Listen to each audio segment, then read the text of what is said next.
I thought I clicked it. Funny thing was, well, the ambulance, you can hear that, right? Whatever. I never say anything important anyway. So, immediately, we've got ambulance nostalgia. Oh, love the ambulance nostalgia. That's gotta move. All right. So what's up? We got an Astrobate 5-bit donations a few seconds ago. Cheer whale, cheer wall. Closely related to Norwal. Just when you don't think that Lichess blogs could get any worse, they literally get worse. I'll buy like a lifetime donor. I'll be a lifetime patron if they freaking make the blogs disappear from the front page. I swear to God. Now there's like Indian grandmasters you've never heard of, like advertising their chess camps in Lichess blogs. That's I don't know. Now it says like once you open the blog, it says like contains promotional or sponsored content, but why even allow that? Just put it away. Or sexual allegations that have been completely unproven against individual players, like blogs. Now, gossip blogs with unproven sexual harassment allegations and stuff like that. This has gone too far, The Lichess blogs just suck. Can we just get rid of them? There's nothing good that can come of Lichess blogs. Nothing, absolutely nothing good can come of them. All right, anyway. But what good we can do is seriously taking the game and analyzing, interesting games here and trying to pretend that Lichess blogs don't exist. Hoping they'll just die and be eviscerated by like anonymous hacking group or something. I don't know. What's up, guys? I finally made it. Mr. Smislav, I thought you were Mr. Lost the Plot. Now, how does it work? Microsoft Meet, and Google Teams. So if you're vegetarian, you do Teams, and if you like meat, you do Meets. I don't understand how it works. There's no way that those two names were come up with like coincidentally, Meet and Team. Hey, let's just make ours the reverse of theirs.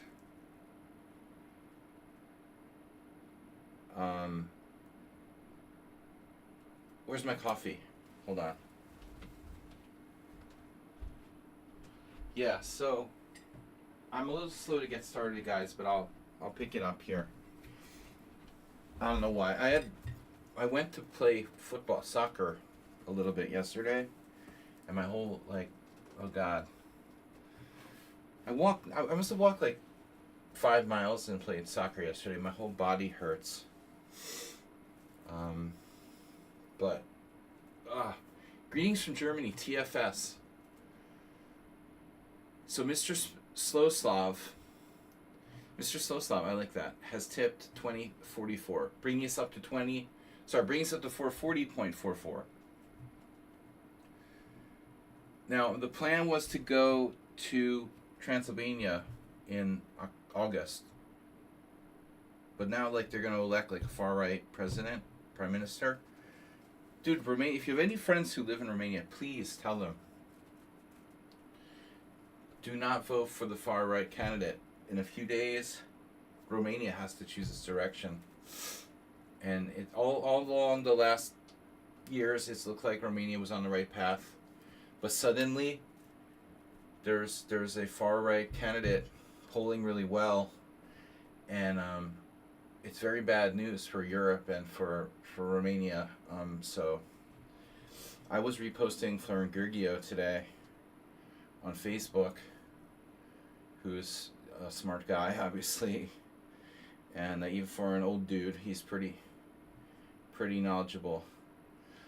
So if you know anyone in Romania, tell them to get out and vote for democracy and a pro Europe. It's bad enough Hungary is pretty far gone as far as democracy and being pro Europe. There's still hope here, though not much. Romania, I didn't think we'd see the same thing happen, but it's very possible. Anyway, welcome from Germany, Mr. Slowslav, and TFS. I'll get the politics out of the way, so we can concentrate on chess. But I just wanted to say that we haven't had any Romanian. Really, we don't get many Romanians here in the stream chat occasionally. But it's been a very pro-European movement over recent years, and it's surprising. But people are frustrated, and the same thing happened in the States, that they voted because they don't like the status quo, so they'll just do anything. Anything's better than this. Well, it's not. It's going to get worse. Good chess, Dicky, 123. No. So we're doing analysis today. You don't have any extra money. Extra money is good, but you were one of the most interesting persons on Twitch channels. Thank you. So I narrowly reached 10,000 viewers. Followers, viewers. Yeah, right. All right. Why is this person doing this? Are you 5 years old? Please don't do this. Don't keep challenging someone. When they decline your challenge, they don't want to play you. I should write a blog about how you're abusing me. You touched my shoulder. Not, I just want to complain. Blogs, politics, whatever. Let's get it out, and then we'll focus on chess. Astrobate Nikolai, Mr. Slow versus... Oh, Mr. Slow versus Mr. Lost the Plot. Morales, I thought you were Mr. Lost the Plot. At least you weren't Mr. Lost the Pot. So, Sun Prism, Nefedov, and Mule Skinner so far. Max of 10 games.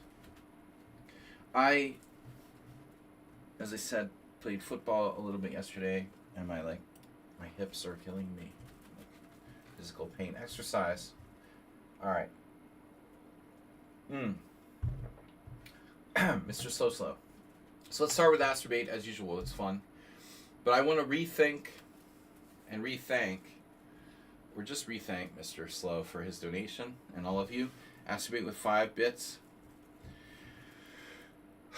All right, Astrobate is playing someone named Nikolai 737, and Astrobate is white. This is our first game for today. We like to start off light. Knight f3, d5, and now b3. And this is a Nimzo Larsen attack. Black playing bishop g4. An American playing football in Hungary. I know. Yeah, I told the story. I only played football for 1 year when I was 10 or 11 years old, and we were half state champions. But I hated it. It was just running all the time, back and forth. It was worse than basketball.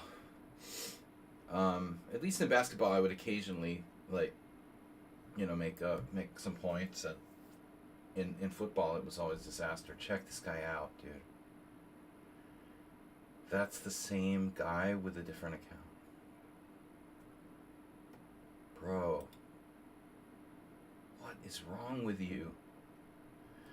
Why are you going to your other account and challenging me? What's wrong with you, bro?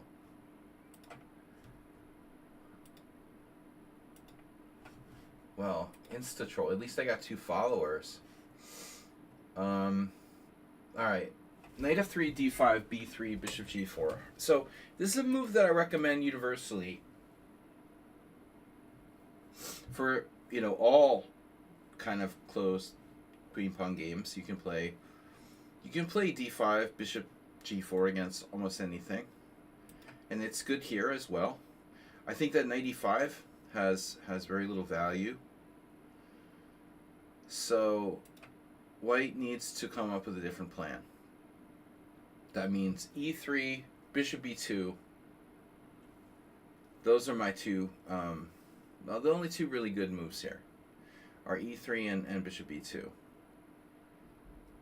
I don't think that d4 makes a lot of sense with b3, but g3, you know, move order wise, probably not the best. Better to play bishop b2. So Asterbay played 95. Mr. Slowhand gifting tier 1 sub.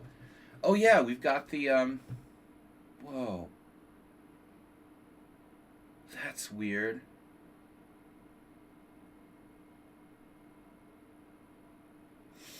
How come I just set up like a channel goal?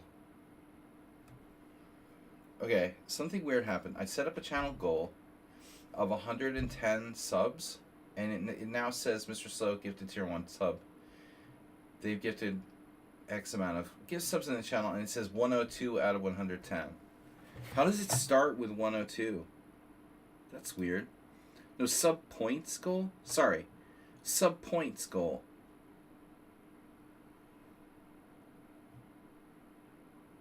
I don't know what that means.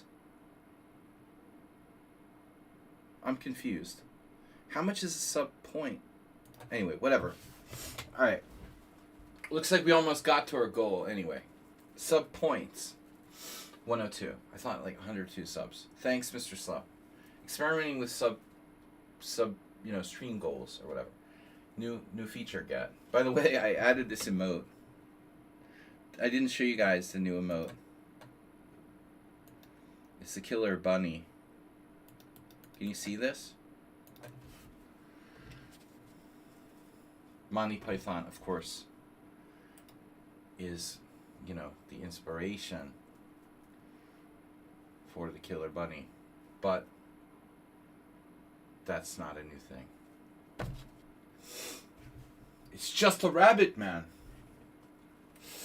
Alright, bishop g4, 95. So I don't think this is a profitable move. This is not plus EV. 95 is equal EV. I don't think it's not a winning, it's not a losing move, it's a neutral move. You gain time and then you lose it back. So I don't recommend 95 on the one hand, and on the other hand, it's not so bad. Better to play bishop b2. Most of the experts like Naka and Jim and whoever, you know, that play b3 all the time, they're going to play bishop b2. On bishop takes f3, you have a choice. You can recapture either way. Probably one good reason not to play g3 here is that if you do play g3, you only have one way to recapture on f3. All right, but by the way, I made that. I didn't design it, but I made that PNG on my own. So I'm getting very creative now. 95, bishop h5. So generally speaking, we normally see bishop f5 in the London. Another move that's possible is bishop e6. Just remember that sometimes that bishop can see the knight return. I think I still have emote slots left. Thank you, Mr. Slow. Now I can spam emotes on other channels. Oh, you can spam my emotes. Yeah, like the rabbit. The killer rabbit. Alright. 95, bishop h5. This stops you from moving the e-pawn. So if this was a Trompowsky, you would play g4. This is a reverse Trompowsky where you have the extra move b3. Is there any negative connotations of b3? Yeah. Does anybody know what it is? The problem with b3 is it weakens our dark squares. But the bigger problem with b3 is that, you know, in those g4 type of Trompowsky lines, there are actually a lot of situations where you play c5 or c4. And in those cases, when you go there, there's no pawn on b3. So typically your queen is coming out oftentimes to like b3, or also obviously a4. So the fact that we can't play c4 and put the queen on b3 is a definite like downside of b3. So anyway, I still think that the g4 is reasonable. Black will probably play f6. Then we take. Then they take.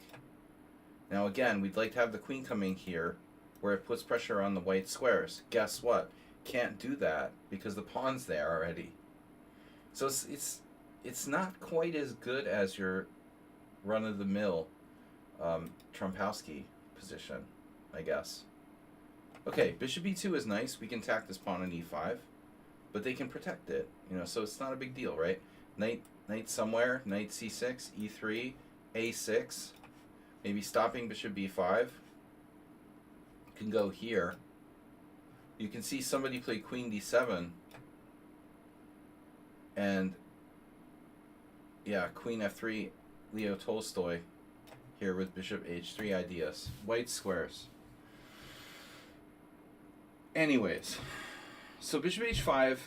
Now Astrobate, what's the idea? If you're not going to do g4, you know, you're going to play like the Eric Rosen recommendation of h4. The very deep trap of trapping that bishop with like g4. I would imagine that, you know, you might get some people going here, let's say, but it would be more principled to play like knight d7 probably. All right, anyway, this is just a weird position, but Astrobate, this is not, shockingly, this is not a novelty. And I'm honestly pretty surprised because f4 is,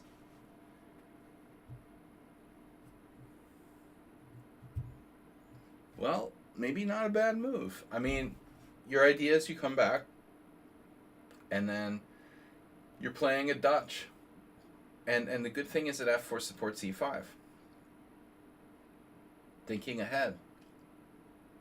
So he goes f6. And now you have a very interesting possibility of g4. I think it's probably not clear.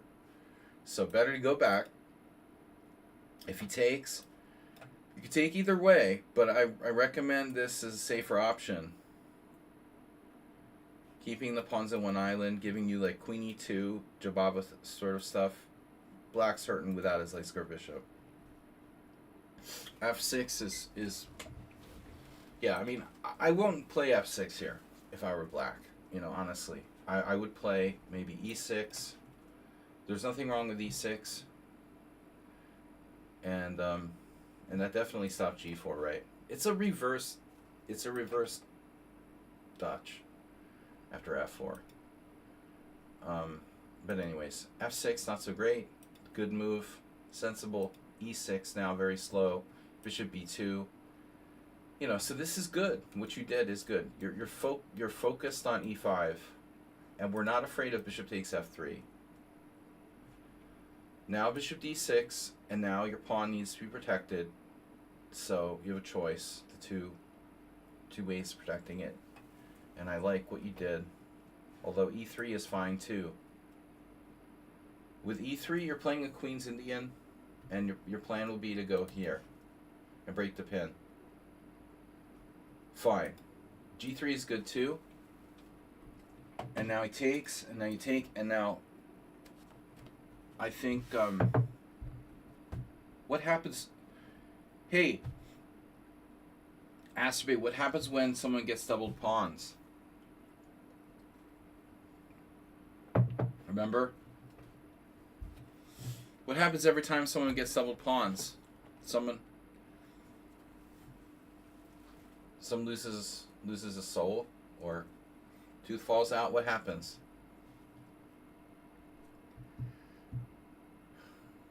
Marianne G. What happens every time a pawn is doubled? Back to class, yo. The dude's sleeping in the back there. Everyone who gets a double pawn gets, what do you get with a double pawn? A free bonus? $50 deposit bonus? You get a half open file, right? So we have the half open file that black doesn't have any half open files. Notice? This is an awesome half open file, right? Boom. Take. This is also good. Notice we're blocking our bishop, but not a big deal. This bishop has some potential. Queen e2 is an excellent move. This is a good move for him. If only our bishop could jump over. Now here you should seriously consider bishop h3. Because this guy is going to have, I think, issues developing after bishop h3.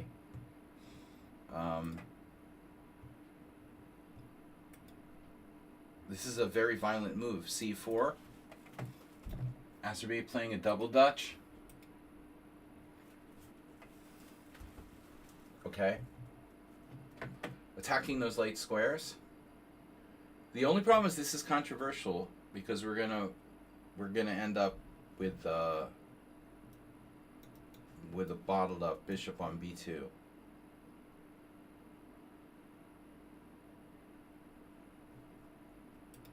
So I was nervous about this move because of knight d4. No, but you have some interesting possibilities. This probably isn't it. There's too many problems. So c4, d4. Now you're playing a Benoni of sorts. Your bishop could recycle later.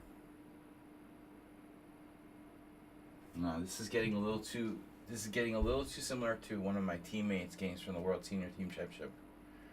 I still think you're good though. I don't really like knight a3. Thing is, I don't know how slow we can afford to be here.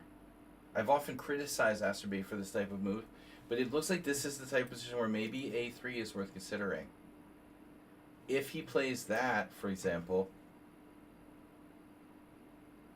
I don't know. You know, it doesn't look right. That doesn't look right. But a3 looks pretty solid. Alright, knight a3. Problem is, okay, nothing here. Black can play like a5. This is similar to what happened to my teammate, Michael, last year in Poland. Knight b4. It was a ready, but it was structurally similar. d3. And now queen e7. And he's threatening this. And now you're lucky you have knight b5.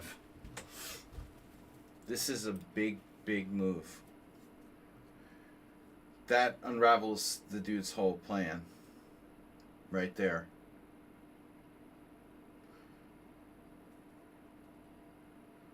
That's devastating. Now, you know what he might have here? Very funny line. I was going to suggest pawn takes pawn. Threatening knight c2 check.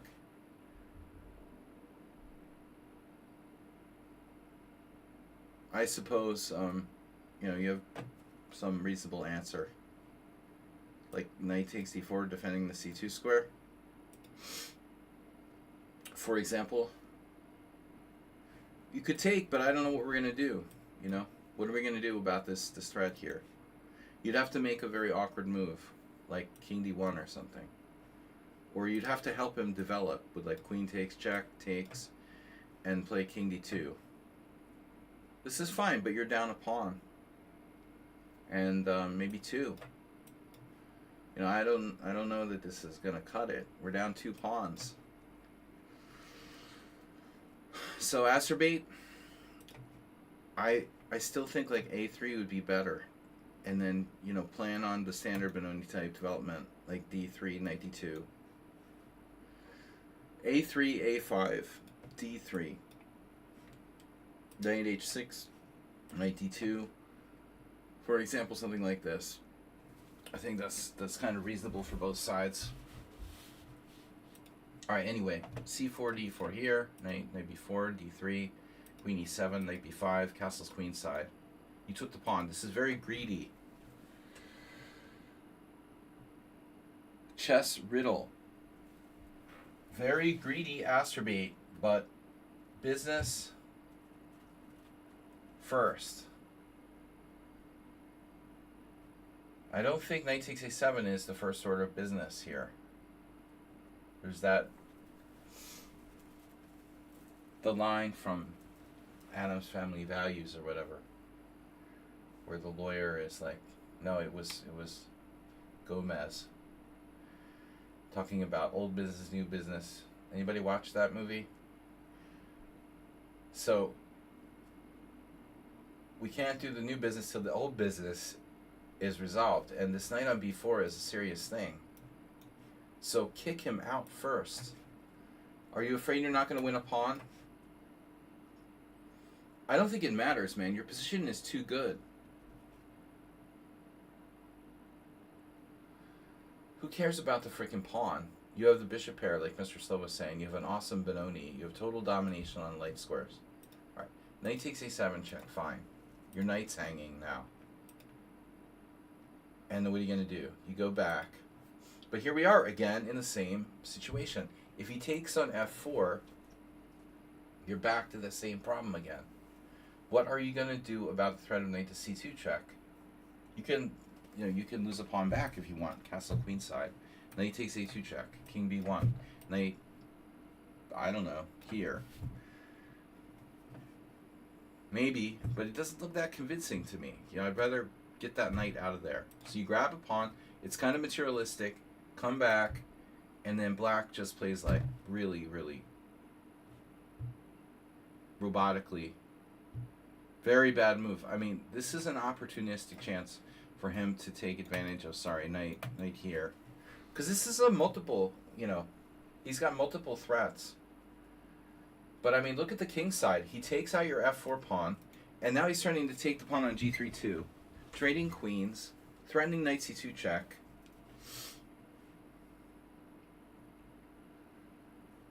You can't simply ignore this. You're going to have to take serious measures here. I don't like the look of this, man. Your opponent didn't make this move on general grounds. He's like, I don't want to trade it off my central pawn.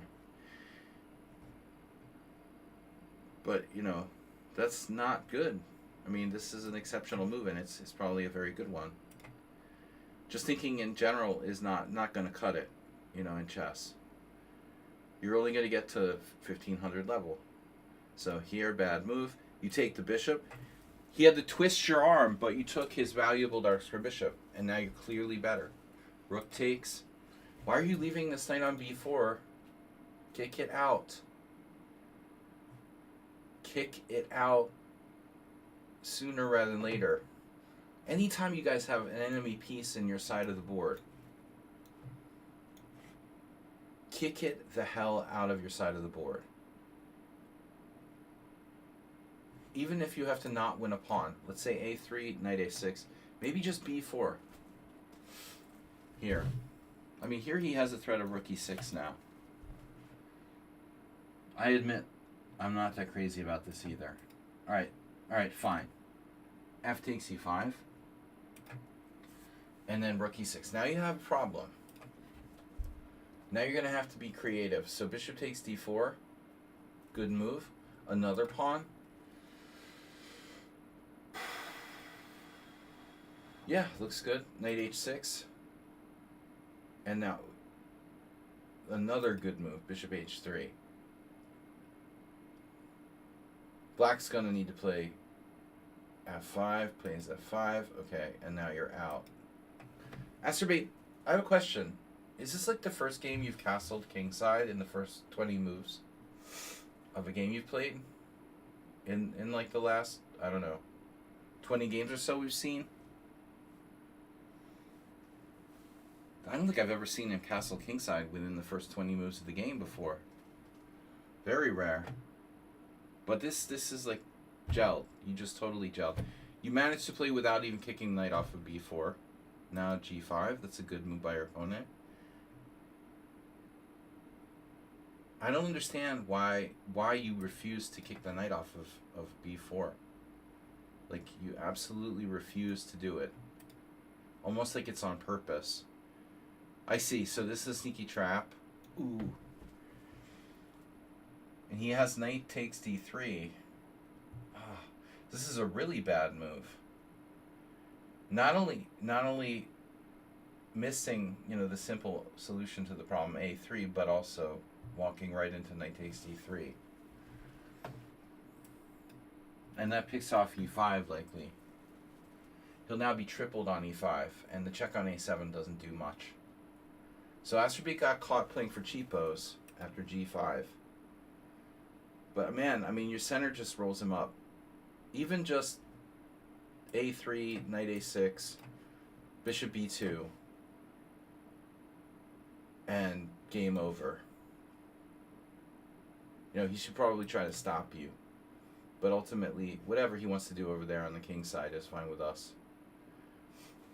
He's lost here. 2 bishops versus 2 knights, and you're going to roll him up in the middle with the pawns. But you got tricky with queen f2. There's a blunder.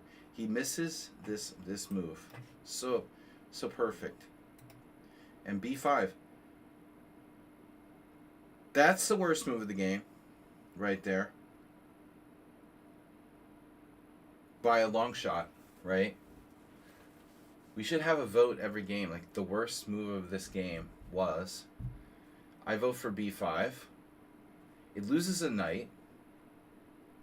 It looks like it loses a knight. But the important thing, he defended against the totally non-threatening check on a7. Bishop c5, and he still doesn't see knight takes. So let's say knight takes, bishop c7, knight takes. Dude is still in the game. Bishop d6 check, takes, knight takes check, king g2, g4, and your pawns are so good that you're probably winning after f4. But yeah, I mean, b5 is the worst move of the game. Then he doesn't see tactics. And now it's over. It's a little late for that. Yeah. Ooh. And a nice mate with that bishop heat. Bishop pair. Alright, that's Spain. Interesting game. So Mr. Slow's up. Mr. Lost the Pot is playing black. So what's the story here? Mr. Slow. 60-30 over the board. No, Mr. Slow. I want to have my latest over the board game from last Sunday team with which we can maintain our being in the current league. You meant our final match secured our staying in the current league. You did not get, demoted or whatever. I understand. I can't remember the word I was looking for, but it doesn't matter. Mr. Lost the Plot is black, so Mr. Slow is white. I hope this game contributed to your team not getting relegated. That's the word I was looking for, relegated. See? If I sleep and I don't drink alcohol for a day or two, get some exercise, we have connection in neurons, my brain works. The Philosopher King 2025 has followed.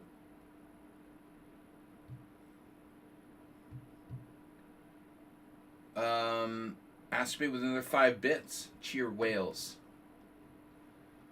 Looks like a snowman. Why is it a cheer wow? Because it has a snowman nose? This is a lesson how not to play the French. Who was it that hated the French so much? Oh, Steinitz, right? 4T2. T for 4. Where everybody from Germany's here. Oh my god. Alright. Well, Hungary's gone. Romania's going. We gotta rely on you guys to hold off. Hold off the Putinization of Europe. Alright. Germany's still staying solid. We've got Mr. Lost the Plot. E4, E6, D4, D5, E5. So Mr. Slow is playing our, coffee house, cheap coffee house, Johnny Hector gambit. That honestly seems pretty good. The only problem with the Johnny Hector gambit is that it's looking like everybody's playing it. So it's not going to be a secret for too much longer. It's like a trickle-down economics. Like the chess knowledge is kind of like trickle-down economics, right? Magnus Carlsen knows everything, and then, 2 years later, Chess Noob, or whatever his name is, Chess Mood, will recommend something that Magnus played in 2023. Then the masses will start to follow. Well, it doesn't work when you do it.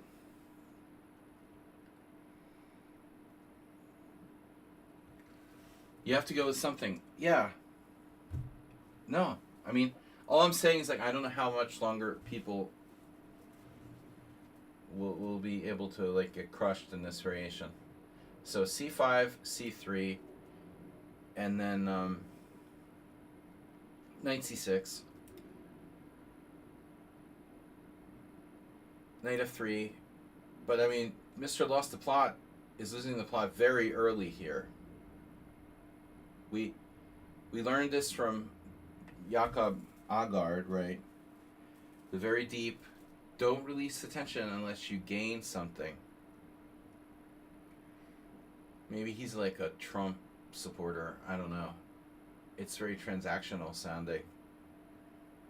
I was thinking instead of looking at the tension don't release it unless you gain something. What I wanted to do was understand why people like to release the tension when given the choice, from the perspective of behavioral psychology or whatever. When given the choice of releasing the tension or not releasing the tension, most weaker players like to release the tension. For me, it's okay, why? Because the unknown is scary. And this is sure. This way it can be sure that there's going to be a fixed structure. They don't like having to worry if Mr. Slow is going to take on C5. I don't want to have to think about more than one thing. I can't handle it. I want to know for sure there's going to be a fixed structure. And so that's why people do stuff like this, even though it's bad. Exchanging pawns here is bad for a couple of reasons, but the main one is that you're trading a 4th rank pawn for a 3rd rank pawn. You've all heard me say this before. The point is, this pawn is more influential than this pawn. Why the fuck would it be an equal exchange to trade a 4th rank pawn for a 3rd rank pawn? This is a bad exchange, and what's also bad about it is that it gives white an excellent square for this knight. Because one of the biggest problems with playing C3, like the C3 Sicilian, which is also closely related to the advanced French, is that the knight doesn't have its best square. So here you not only upgrade white to having a strong pawn, and you not having a strong pawn. I mean, what happened? You made your C5 pawn disappear. And white gets a good square for the knight on C3. Exactly. My C pawn becomes a D pawn, and your C pawn is gone. So, but to get a check. The problem with a check is, well, there's two problems with the check. Maybe more. I mean, I'm not going to go to the extreme of recommending knight D2. Even that is probably not bad, honestly. I wouldn't be surprised if it wasn't that bad. But I think in this position you have two good moves. Both bishop D2 and knight to C3. I guess the problem with bishop D2 is that you can try to put pressure on D4. But it's still, even that would take time. So I honestly think, and the thing is, this is a good exchange of bishops for white. You might argue that black is black and has less space, and any exchange is good, but let's face it. It's a good It's black's good bishop that defends the dark square, so. I think it's odd here that, okay, black even won a game after queen b6. But why? Because white was a 2200. Nisty won a game with white. The only player in this list over 2300. Anyways, alright, knight c3. This is undoubtedly good. And, it does give black an additional way to, like, play badly.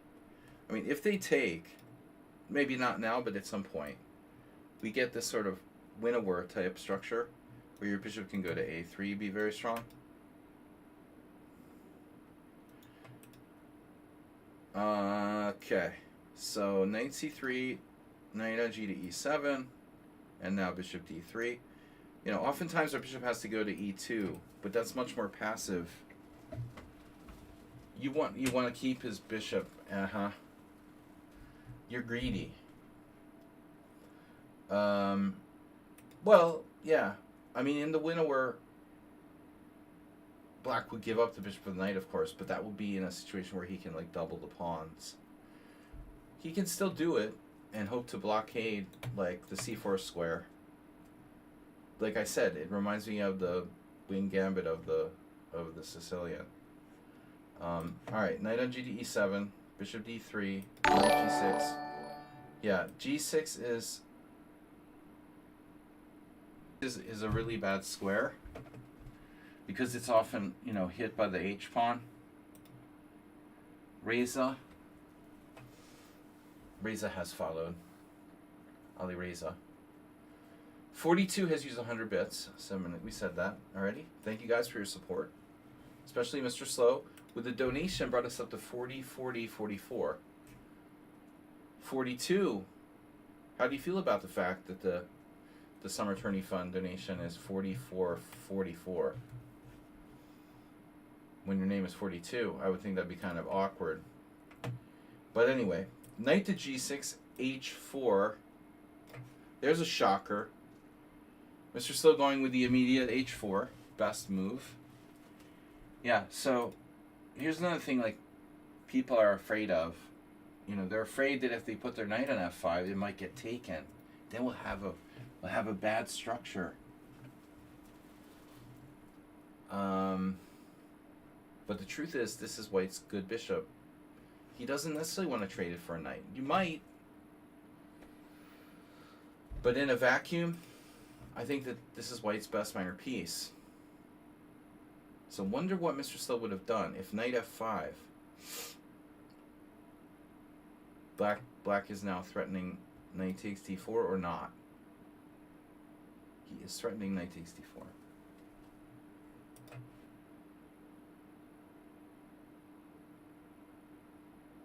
So someone actually played bishop e3. It's a little bit ugly. It feels like I'd like to find a better move.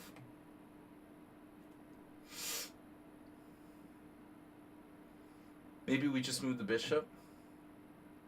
You could always just do like bishop c2. The problem is that black can pile up. 5-card pile up. So how do we defend that pawn? You like just castling. Alright, so show me the money. Knight takes d4, knight takes d4, knight takes d4, and then there's no queen a4 check because of knight c6. I mean, theoretically you could. You could go here and say bishop d7, bishop takes c6. Does this even work? Oh shit. Yeah, okay. So on bishop e5 you have to take. Then I take. Check, takes, check, takes. Here and takes. But this is not at all convincing. Yeah. So it turns out it's queen g4. So I didn't see that. This has been played in a game from 1999. Oh. So in said game, black played knight c6, but I was, yeah. There's no good answer here. This unfortunately drops a whole piece. Bishop takes c3, you know, in addition to allowing like queen takes g7.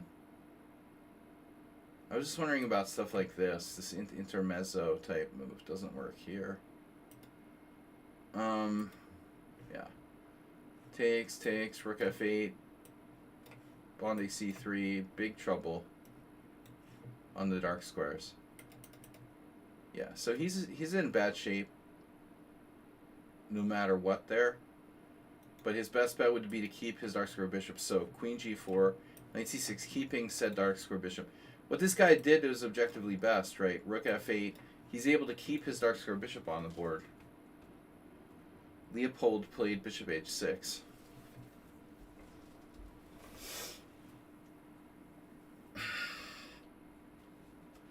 Yeah, white is clearly better. Even though you're not up material, the black king is marooned in the center.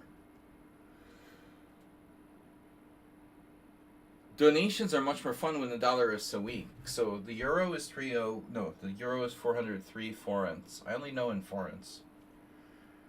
The euro is 403 forints and the dollar is 360 forints. So that's about, well, I mean, basically the dollar is about 90 cents to the, you know, it must be about 90, huh? 90 cents to the euro dollar. $1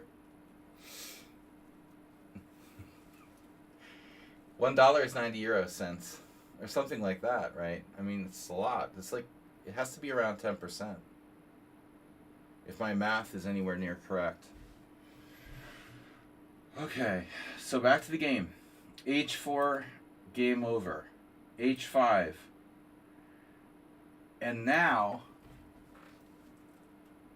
so I think, you know, Leela would be happy with h6, right?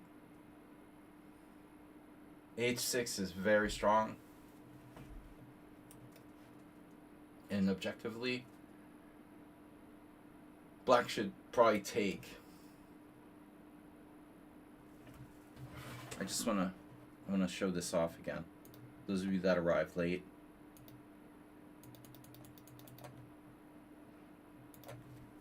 I'm going to make some new emotes. That's our bunny. The Panda's having a little break.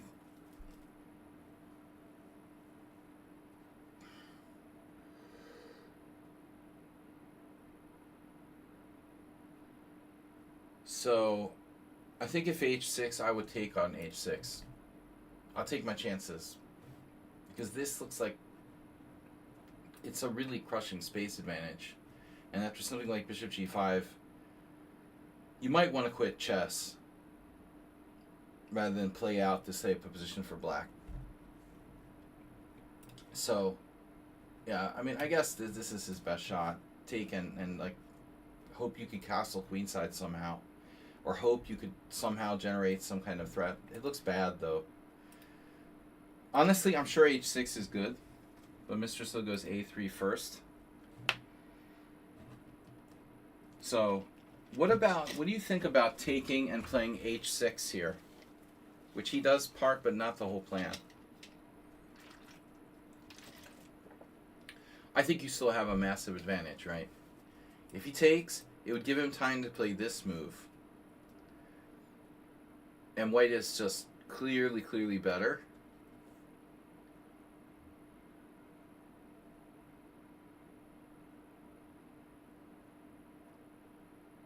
You have rook lifts. You know, your pawn on d4 is reinforced, but black at least can try, you know, he can try to do like a blockade strategy. Here's my point. Can black try to do a Winnower style blockade with somehow his knight coming to like c4 and ultimately attempt at least possibly to castle queenside, maybe, although this looks pretty terrifying.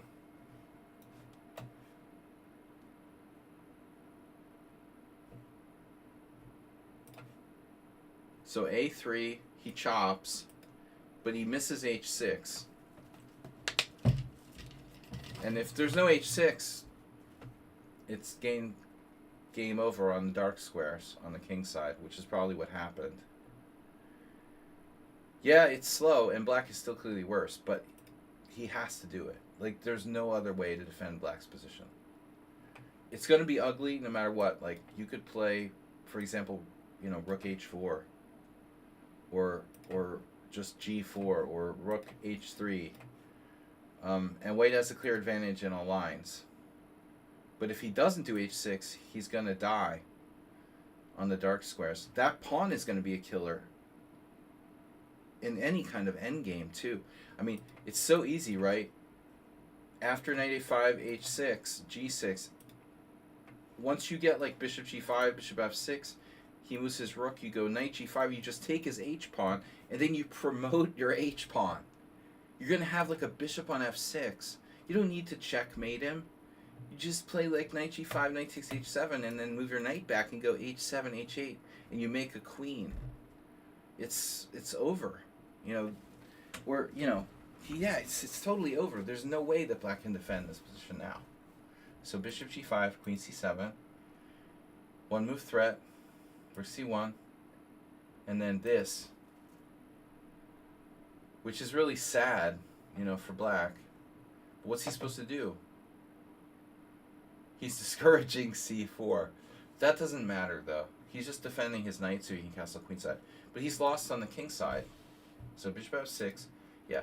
And so if he moves his rook, it's no problem. We just go here. And we're just going to eat Mr.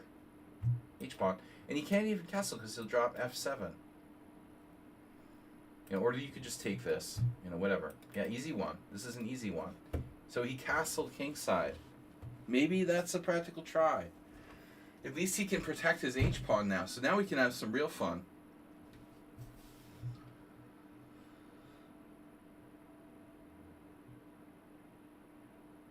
Figuring out how to checkmate this guy. Knight g5.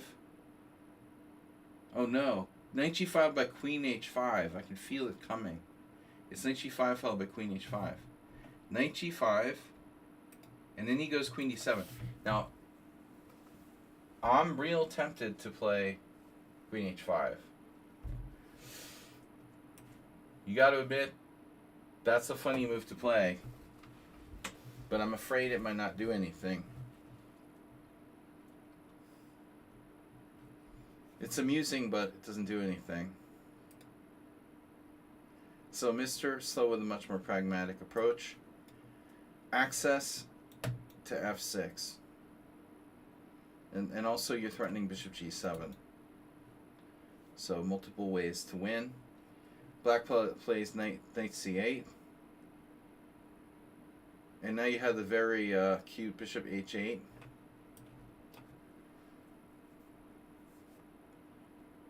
However, if you did that, you know what? There's probably a better way to do it. If we want to do bishop h8, we should do bishop g7 first, probably drive his rook away, and then do bishop h8. But it's still, he can avoid queen f6 by playing queen e7. So it's going to take a while to finish him off here. So you find another method. You played rook h4. Yeah, this is pretty strong. Overwhelming. There, knight c4. We don't care about the a pawn. Rook f4, knight b6, and then it's crushing.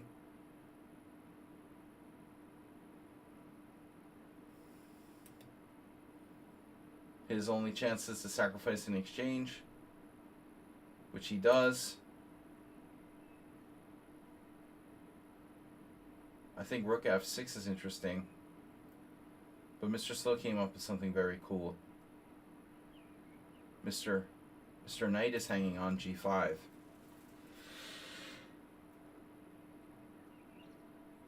Whoa. Nah, knight takes h7. Wow. So what are you going to do? Play rook f6 and then like queen h5? Oh my god, this is nice. Knight h7. Who said he thought he wasn't a computer? Knight h7, king h7. I I didn't realize you could do this. Oh, very nice. And so he gets mated if he goes up. So he has to take with a pawn. Or go to g8. So he goes to g8.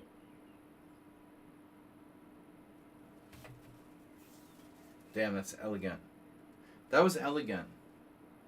Yeah, he's clearly been influenced by these great players that he studied. Rudolf Spielmann, Velimirovich, etc. Yeah, I don't know if I would have found knight takes h7.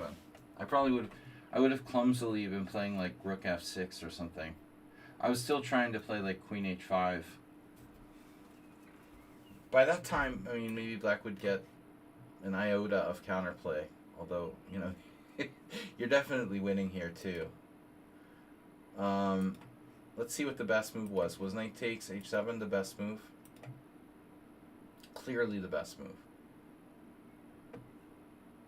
This is like blowing out the wheels of a car. There goes the front tire. The car can't, you know, continue on the road after knight takes h7. It's a front wheel blowout. There goes the front wheel. And now you could also play bishop f8 first and reverse the move order. So it works either way, but this is technically the most accurate. Bishop takes g6. And now if f takes g6, yeah, we win the exchange. I'm a little surprised he didn't do that though. You know, he has to try that. Acerbate with another 5 bits. Where are you getting all these bits from, man? So, bishop g6, check king g8, and then bishop f6. And now h7 mate is threatened. So black has to give up the queen. And he resigned instead. Okay, good game. Good game. Very easy. This is a intermediate beatdown. You know, strong to intermediate player beating down the weaker player with a very nice and elegant style. All right, now we've got more games. Sun Prism is here. Morales is like almost never here during these things. We've got, in addition, we've got Nefedov and Mule Skinner.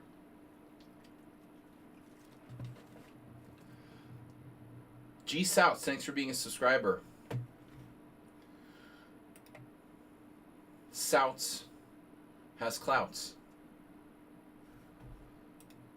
All right. So without further ado, Dermahedron. Sun Prism against, Sun Prism with black. So Dermahedron, that's Demacheron against Sun Prism. That would have been a great radio game, Mr. Slowhand. That would have been a great radio game, Mr. Slowhand. Can you hear me, Nedog? Whatever happened to Nedog? He never comes to our stream anymore. Maybe tomorrow. Tomorrow I'm going to be hosting Blitz with Annunciation, like David Lynch.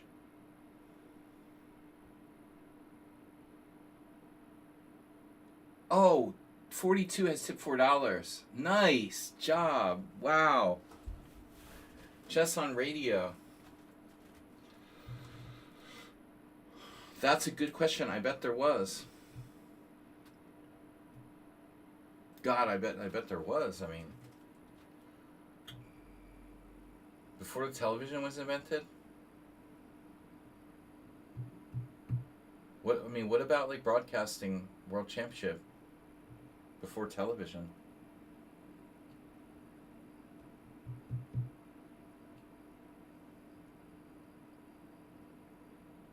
When was television like first really invented? What year are we talking? Like late 20s?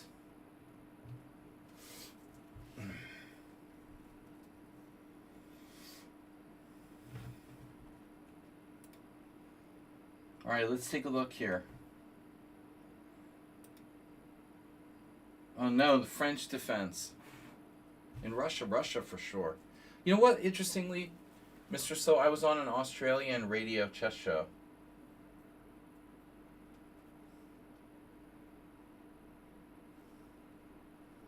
Back in 1996.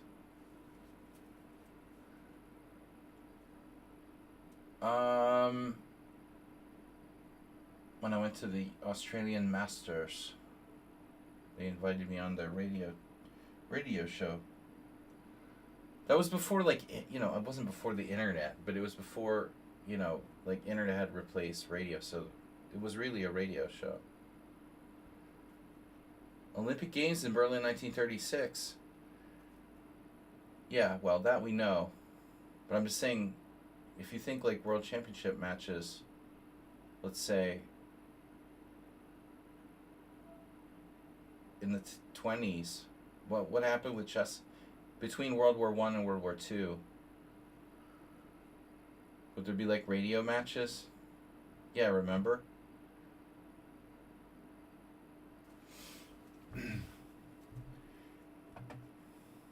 They probably erased Trump probably erased Jesse Owens from any sort of, like, records. All right. Oh, we got a notification. Oh no. All right. E4, E6. Not only do I not know who the power of the noob is, I don't know if they're a subscriber. We're going to have to wait for more information on this power of the noob. They're going to have to verify who they are. I'm not going to keep, like, analyzing their games till they verify their identity if they're actually a subscriber. Does anybody is anybody in the chat this account the power of the new? Because I can't just continue to analyze their games. We don't even know who they are. I mean, I know who their account is, but I don't know if they're a subscriber. The analysis is for subscribers, not just some random fan who doesn't subscribe. So I'm going to need a confirmation. In order to do analysis of game, you have to have a Twitch account that's a subscriber to the stream. Alright. Or some other extenuating circumstance, like you live in Iran and you're not allowed to subscribe on Twitch or something. Whatever, But I need to know who you are. E4, E6, knight f3, D5, E takes D5. Ugh. Yeah, it hurts. It hurts to play the French and have people do E takes D5, doesn't it? Anyway, the other thing about the power of the noob was, like, they started sending me, like, really kind of crappy blitz games. Like, the last one was just, not even a real game. Just kind of crappy. Half the game was just time pressure. E takes D5, E takes D5. Whatever happened to Schumacher? He hasn't been on lately. Maybe he's busy with law school. E takes D5, E takes D5, D4. And now, best move. If I had known how to play the black side of the exchange French better, I probably wouldn't have lost to Maxime Novik 2 years ago in the World Senior in the last round. It ruins your day. I know. I had this friend who felt the same about the exchange variation of the Spanish. Once we went to this tournament, and he was black, and he was like into playing like the Marshall Gambit. You're like black. You're hoping to win like the under 2200 section. The dude plays like the Spanish, and then they do like bishop takes c6, and you're just like, oh, yeah, it's devastating. Nottingham, 1935. Chess Radio. I could do a podcast.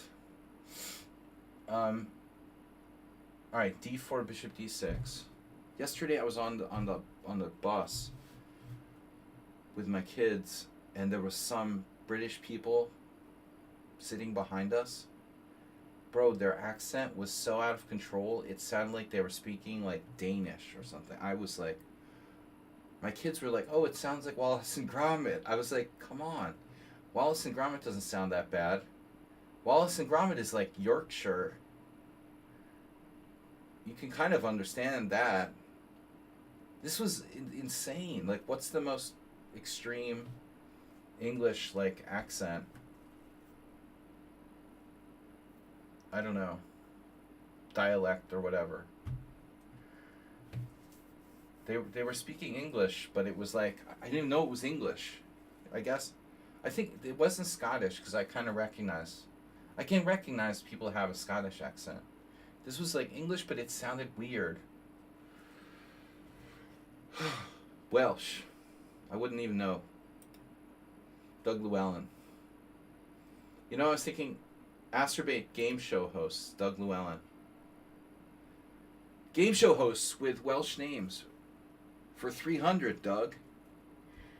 All right. Anyway, I get distracted. Birmingham. Someone said Birmingham. One of my kids suggested Birmingham. Tony Miles was from Birmingham. All right. Bishop e2, very passive. You know, the other move that you can play is knight f6, right? So that was my Novik game. It's the Petrov. But I mean, you know, this is the classical kind of setup where you play for knight e7 and then try to play bishop f5 to trade off the bishop on d3. I feel like that's the book recommendation. Maybe on the upside, knight f6. Yeah, I don't know. How does one fare against c4? Does it even matter? It probably doesn't matter if you're following the Max Dlugi. If you're following the Max Dlugi. By the way, I think it's a good idea if you're playing the black side. Sun Prism. If you're playing the black side of the French, and you want to be prepared for the c4 stuff.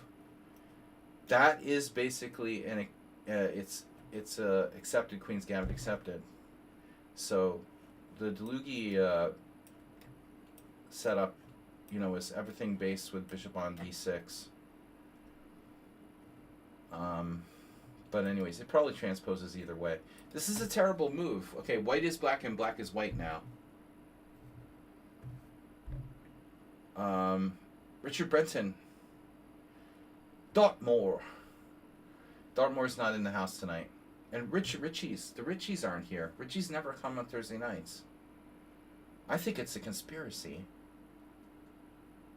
There's no dicks on Thursday night.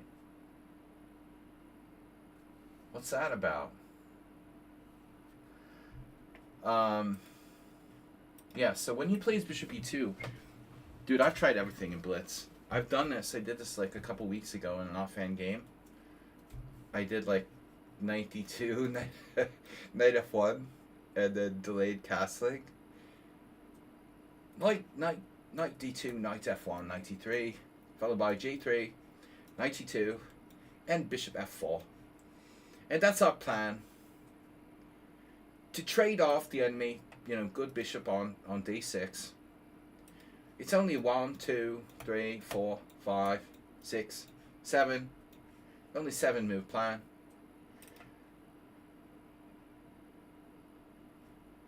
So you went with knight c6. Check out the stats here.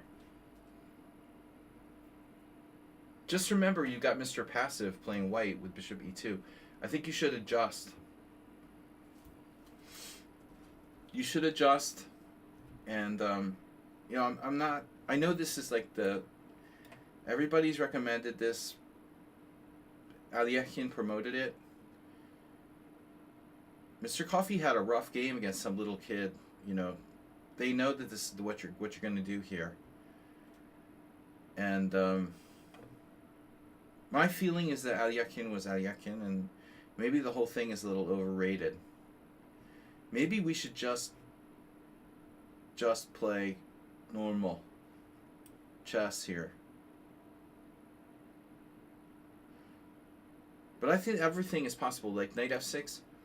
Without the bishop on d3, probably bishop g5 is not nearly as good, for example. Alright, fine. So, white knows what's up here, and they immediately, look what they're doing. Castle, c3, and then b4. They don't, there's no secret what you're doing here. So knight c6, castles, and then you play bishop g4. The problem with this move is that, you know, you're not pitting anything. But on the positive side, you could maybe get some kind of inducement. I don't think this is an effective move, essentially. You might even be in the way of your g-pawn. But maybe we can induce white to play h3. I'm not even talking about like doing the fishing pole here, although it probably works. You know, you could do a fishing pole. But no smart player is going to play h3.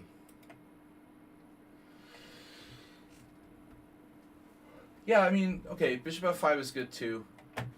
Yeah, bishop f5 is good too. Yeah, I guess I like it a little bit better. It feels more effective. No, if his bishop's on d3, then absolutely, right? Well, if his bishop's on d3, you don't have a choice. You have to go to g4 because f5 is not available. I agree. I like bishop f5 better. Or you could do a kind of waiting game where maybe you want to keep them guessing. It's always advantageous to keep your opponent guessing. Here's another thing that came up in a game I went over with Mr. Coffee, where he had the black side of an exchange French, and the opponent did something like that. And then there's this issue where, you know, I'm afraid that they have this knight b5 move. And so maybe we have to play a6 to stop that. It's a little concerning that at 2470 played the exchange version of the French with white. Okay. Whatever. You can also give up your extra bishop if you prefer. Alright, anyway. Bishop g4, c3. And notice there's a Laputian game here. Malasauskas playing for a draw, I guess, against Laputian. One of the best French players of the last, 40 years. But that's funny. There's two Lithuanians playing this. That's kind of weird. And both with bishop e2. And 7 years apart. Isn't that kind of strange? Myers? Or is he Latvian? I don't know. He might be Latvian. Close enough, though. They share a border. It's a Lithuanian attack. c3, queen d7. Gotta watch this 95 thing. Rook e1. Oh, Vallejo won with black back in 99. Okay. He was an IM around that time. I remember playing Vallejo in Blitz on ICC when he didn't have the GM title yet. Queen d7, rook e1. Your opponent played knight bd2. You castle queenside. Surprise, surprise. b4. And now... Oh, we talked about this with Mr. Coffee. You know, this knight sometimes want to come to d8. So maybe...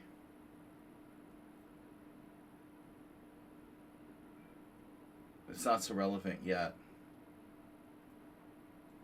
But maybe we don't automatically do like rook a e8 or h e8. In fact, like, this might not be such a stupid idea. But I think normally you would go here. I don't think you should be worried about f6 yet. Develop your knight first. If this is probably not a big deal. Develop your knight first. If he plays b5, you have to choose, obviously.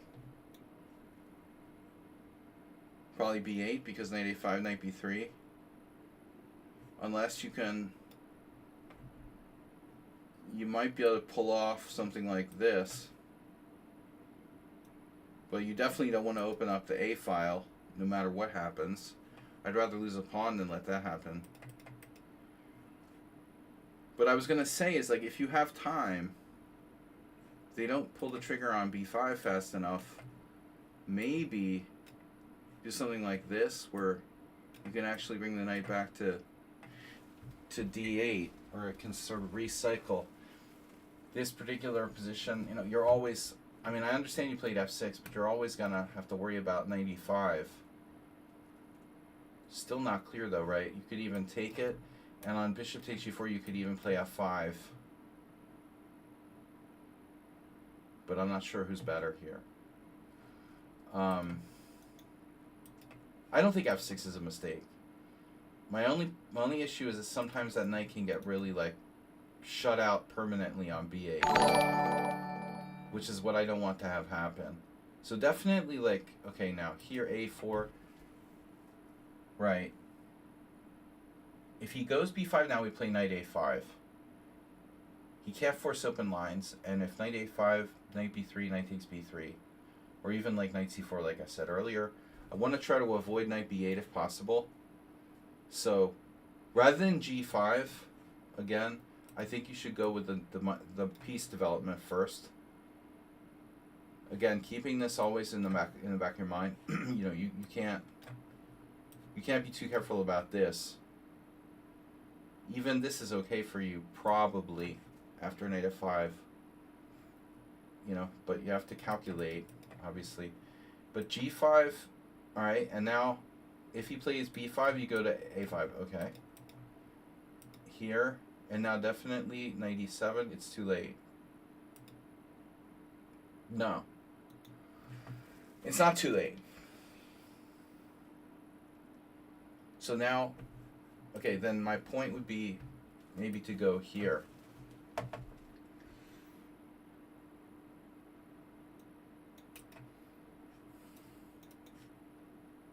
So what I'm wondering is, how are we going to defend our king?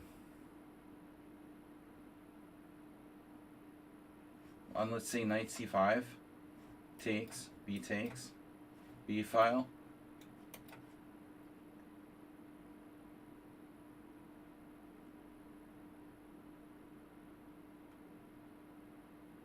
Are we okay here? Or are we gonna have problems?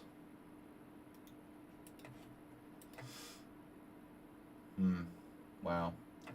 Only a6. That's not a lot of moves that are good for you. Move is forced. Wow. Yeah. Otherwise, you're gonna get rolled. I wasn't sure if we could keep this protected. But there's an interesting thing here. Again, if knight d8, you have this. Well, this particular version may or may not work. But I'm just illustrating some possibilities. Even this isn't clear. Two bishops. I think, yeah, this is actually clear. You're going to get spiked. You're probably losing here. We can't be too careful. And I think this long castling stuff is slightly overrated. But if you do it, you've got to know exactly what you're doing. So a5, h5. And now, so b5 is the problem. Now your knight has to go to b8. And I would recommend going here. And if b5, knight d8. That way, The knight helps protect here. A6, B6, obviously. If B6, I think we can do A6. It's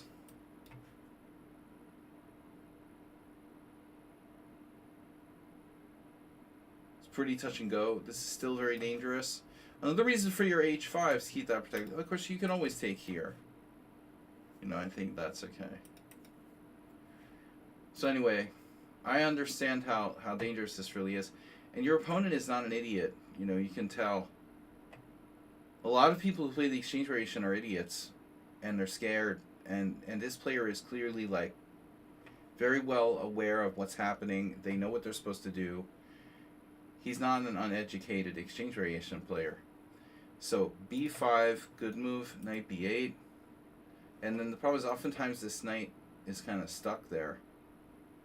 And on knight C5, I mean, what are we going to do?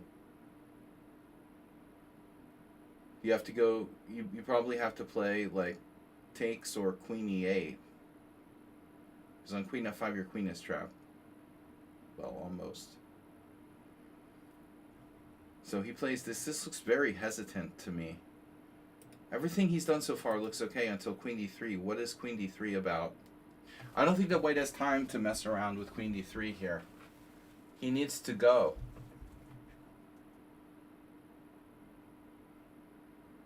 Knight C5. I mean, we have to seriously consider take, and take this pawn for self-preservation. Takes and takes. Definitely. I know you like material as much as the next guy. White would probably take back with the pawn, and the situation is a little scary.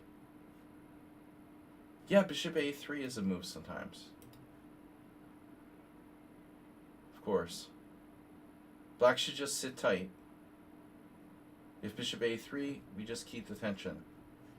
Queen D3, though, I don't like this move. It doesn't really do anything. Except put his queen on a square where it's sort of exposed to attack now. He's giving you additional options like bishop F5. Why give you additional options? Bishop F5, idea H4. This actually looks quite promising for you. He plays H4, B6. And then you definitely don't want to open the A file. And you can't just ignore it completely, so the following is basically forced. I mean, you do have to consider this, right? CB, AB, A6. That's like a Sicilian on the king side type thing. The general rule is any type of move around your king is best to avoid. In general, in these type of pawn storm situations, I know from playing the black side of the Curies attack, if possible, don't move any pawns at all. The problem is you can't do that because of like the knight on B8 and he's like taking on A7. If your knight was on D8 and your king was on B8, you might be able to just not move anything, and then, you know, if pawn takes A7 check, obviously you can use it as a human shield with king A8. This knight on B8 isn't helping us. A6 is a threat. So I think what you did is probably best. Yeah, as Mr. Tripchance pointed out, like that type of move is possible, but I don't think you should, like, under any circumstances, take, because then the knights come to C5 very strongly. If he plays bishop A3, we're gonna just let him take on, you know, on D6. But now your knight on B8. The problem with B6 and A6 is now your knight on B8 is gonna come back. Checkmate 944. Thanks for the sub, prime sub. Here white releases the tension. B takes C7. Now the problem is your bishop is the only thing guarding C5. So if you take with the queen, perhaps you could use your b8 knight to guard c5. You took with the bishop.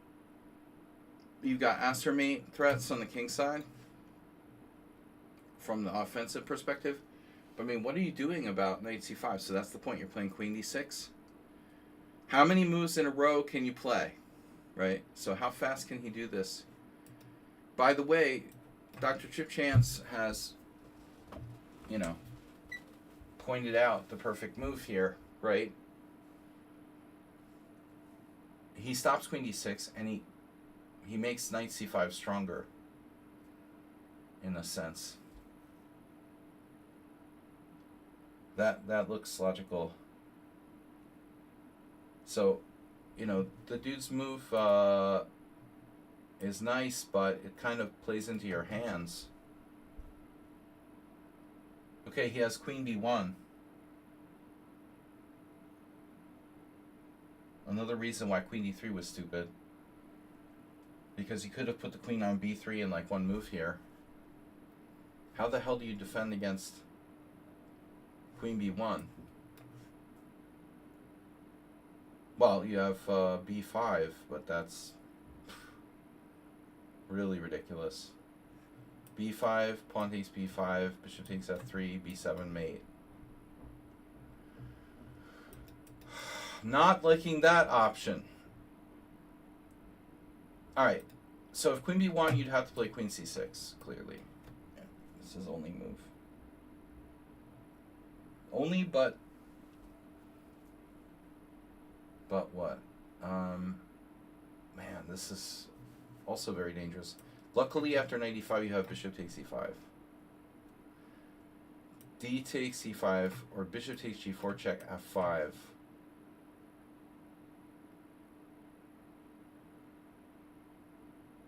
Still, I don't know what's going on.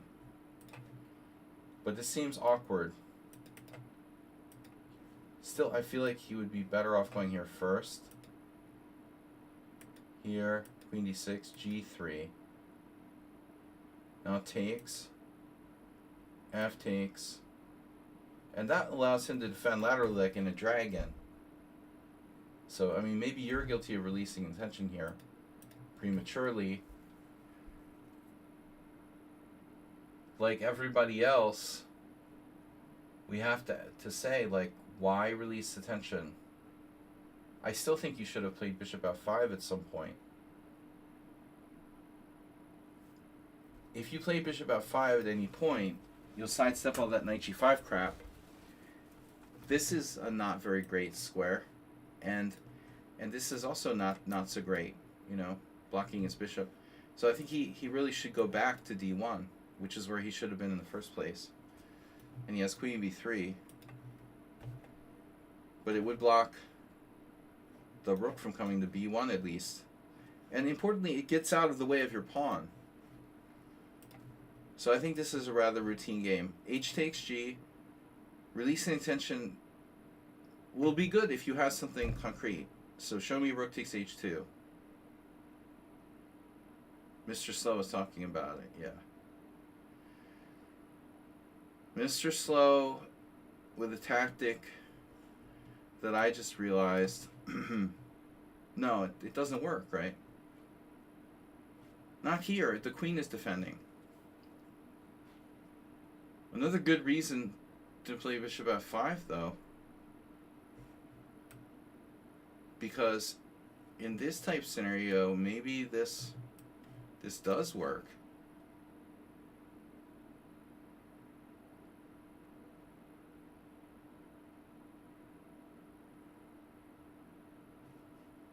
It's a good reason to drive the queen off of this line. So he has to play queen e3, keeping in touch with g3.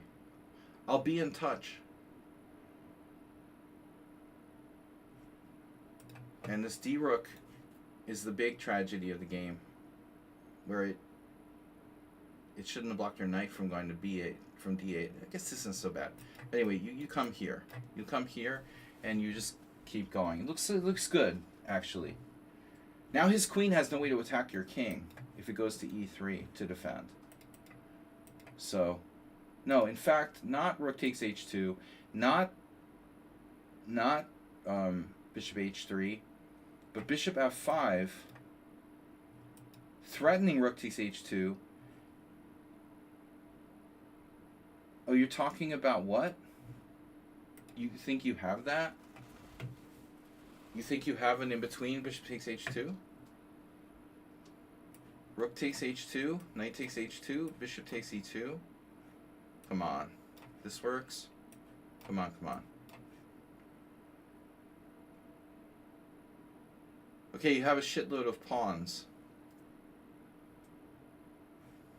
I don't know if you want to take that one.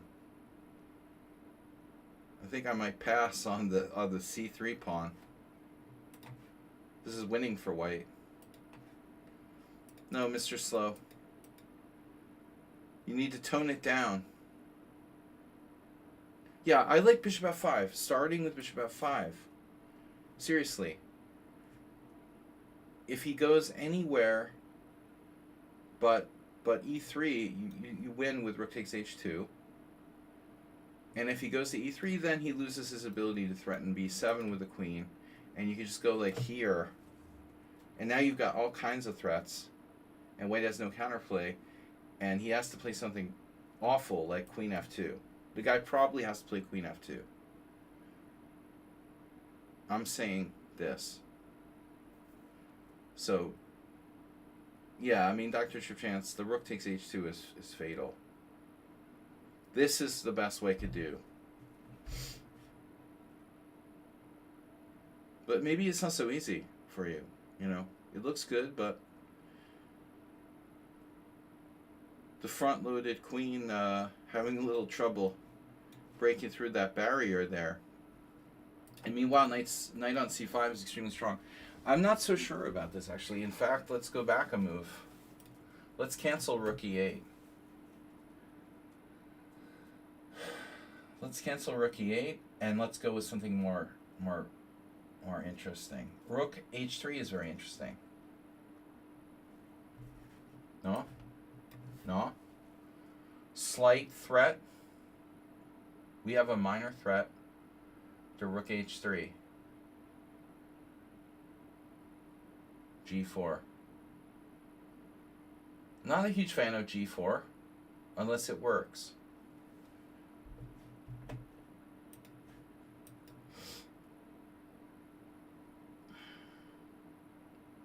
I would assume we're probably seeing this.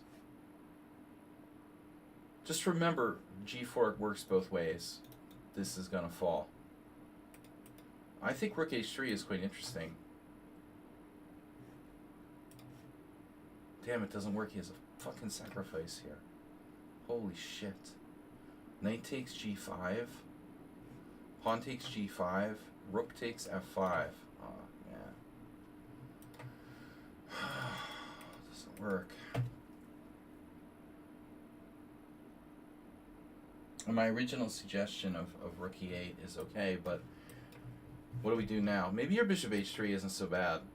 This is okay. Let's see bishop h3. Yeah, I think first you should play bishop f5.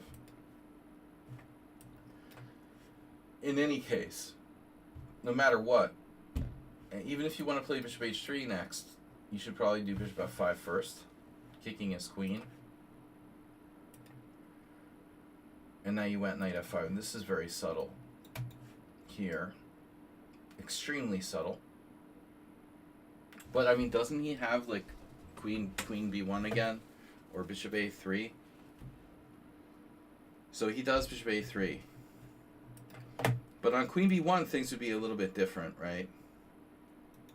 Queen b1 would take the wind out of your sails. You definitely should have done bishop f5. But now you know for next time, although no one is ever going to play queen d3 again. It was a weird move to begin with. Queen b1, yeah, you're going to have to defend. So after this move, he walks into knight takes g3.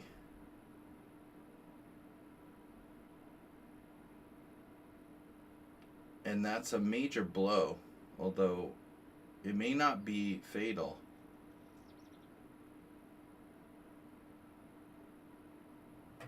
But I don't know. I don't know what his best move is. So let's assume he's on the right track here. Knight b7 takes, check. And now you can afford to lose an exchange. This was a nice game for a exchange French, at least. I don't know if he should take with the queen or the rook.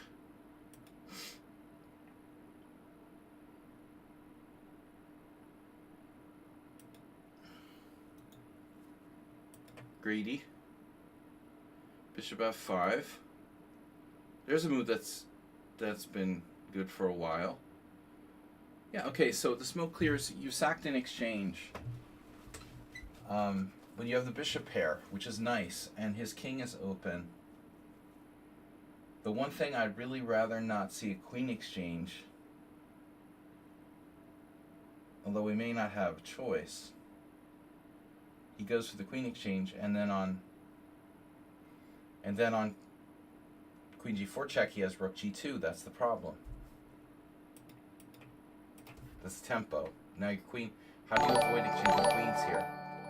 You need to pick his knight up. Oh man, you're down a rook now. This is not okay. It can't be okay to be down a rook, can it? Are we allowed to be down a rook? So he really doesn't have any major threats for the moment. But still, a rook is pretty serious, man. You know, I would prefer to not be down a rook. Can we not be down a rook, maybe? Instead of being down a rook, we could, like, try to not be down a rook. But yeah, it doesn't look great. I mean, queen takes, rook takes, bishop takes d8, and you're down an exchange.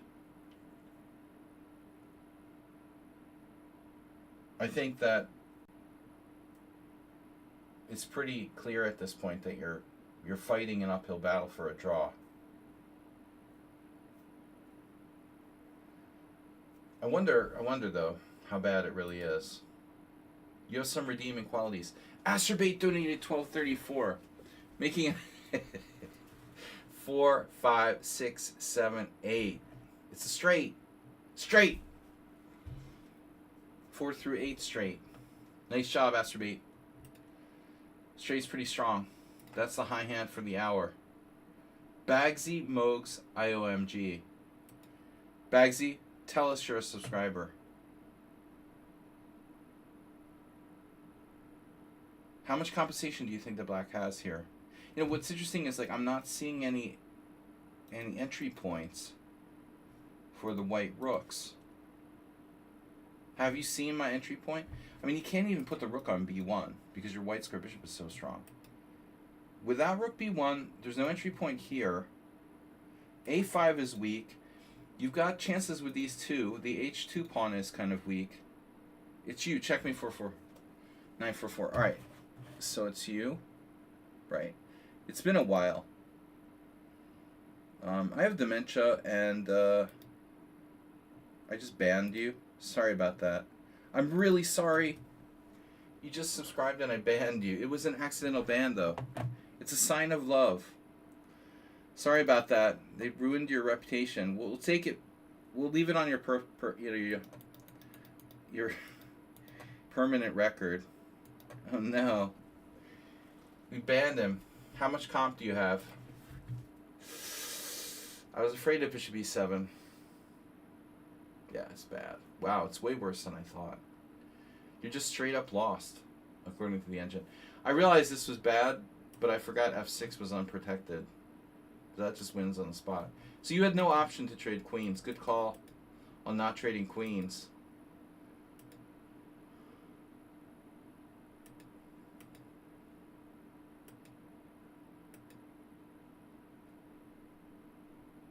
It's not enough, though.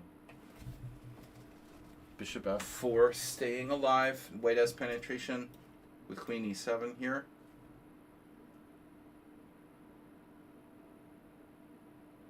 Queen e7, queen f3. That's pretty scary. if queen e7, black is winning a knight. And then there's some threats of bishop e3 check. But I'm not sure how much I like this. We're staying alive for now. So queen f2, kind of conservative here. White should try to trade pieces. And then g4. We're getting something back, but we're losing our rook on h8. Takes the guy. Now you take on f3, but I don't know which way to take. Maybe you should take with. You should consider taking with the pawn. Honestly,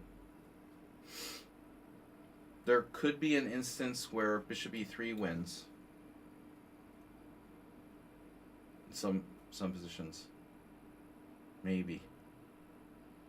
Feels like it's more complicated if you take with the pawn. Speaking of bishop e3, wow, what a coincidence.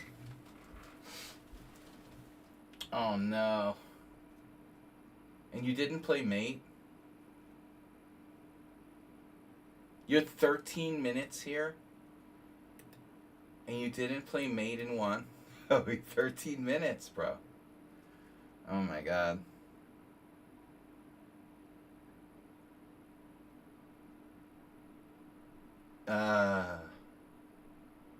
Inherently materialistic. It's funny that he missed the mate too.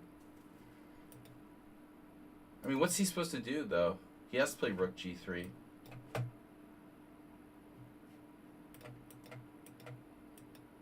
He was in a state of shock. That's his excuse. Now he trapped your queen. Oh no. Let him out. Her out. Alright, this is a technical win. I guess.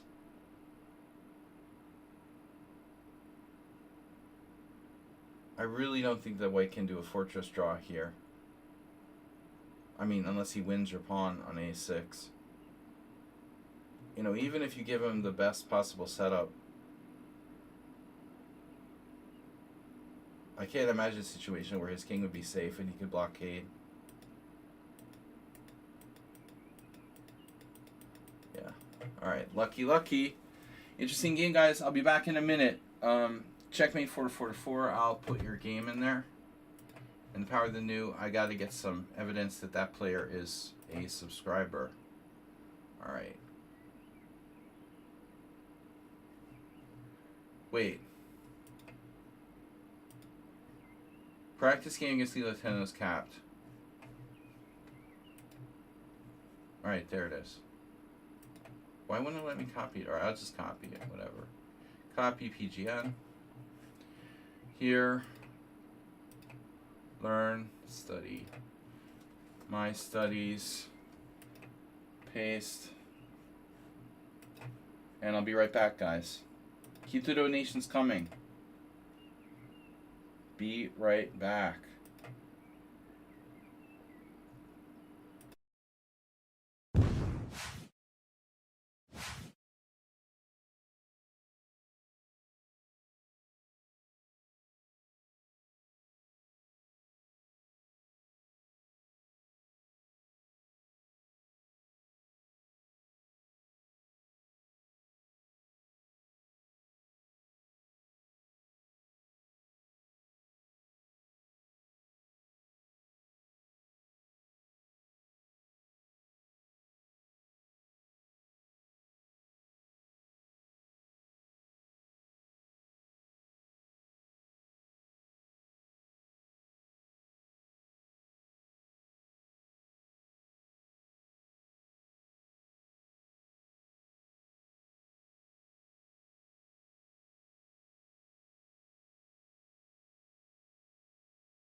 It's moot. Okay. All the players that aren't here. Saksak draw versus Nefyadov. Mirales. Mule Skinner. And Layla. Okay. I don't know where to start. How much time do we have? Another hour? I have about an hour or so. We can keep going. So let's get the hype train pumped up. Asterbait, thanks for the donation. Bringing us up to really random 4, 5, 6, 7, 8. Making a small to mid straight. If it's a straight to the 8, today's been great. So, alright, let's just do them. Nefyadov always is late. If it's straight to 8, Nefyadov will be late. Let's do Morales. Morales is white. He plays E4, E6, D4. Another French. It's like French day. Not another French. Oh my god, thank god. It's either the advanced variation or the exchange. Noob. Noob 1 and Noob 2. Man, the exchange variation gets no love at all from the stats. Look at the exchange variation stats. That's ridiculous. White is a losing score. You have a symmetrical position and it's your move. Bro, that's ridiculous, seriously. Statistics don't lie. After E takes D5, E takes D5, White has a losing score. Like it's a disadvantage to move first. Unbelievable. Incompetent. We should vote an exchange French player for president. Did you guys see Bruce Springsteen went off at a concert? Actually in the UK. He went off on President Trump. Incompetent. What else did he say? I think Springsteen left the US. So much for New Jersey. Alright, Robert De Niro and Springsteen. Biggest Trump haters. Anyone from New York or New Jersey knows De Niro and Springsteen are from there. So we know. You know, I'm from New Jersey. We know. I gotta go off on my tangents. Sorry guys. Morales is white. I just don't know. Another French E4, E6, D4, D5, E5. He's gonna play the Mr. Slow. Did Mr. Slow leave us? He's still here. At least his French seems theoretically sound. You get bonus analysis. Wait, C3, knight C6, knight F3. Now, there is no easy solution. Alright, the French... The problem with the French and a lot of defense is that, you know, your king doesn't get to a safe place and you don't have that much space. But for a long time, I mean, this has always been considered to be like the main line. And at the end of the day, you know, kind of got to ask yourself, is it worth it to develop the queen so early? It feels fundamentally wrong. I mean, I understand you're attacking b2, and by attacking b2, you know, you freeze his Kuprechik bishop from going to e3 or whatever. But all that aside, if we're talking fundamentals, I mean, it seems much more logical to play like bishop d7.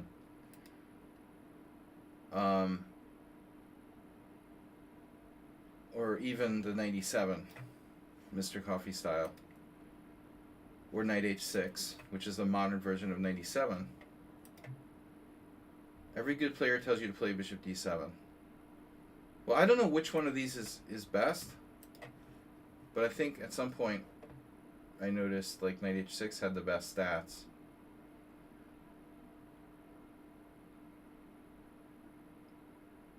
Knight h6 has the best stats.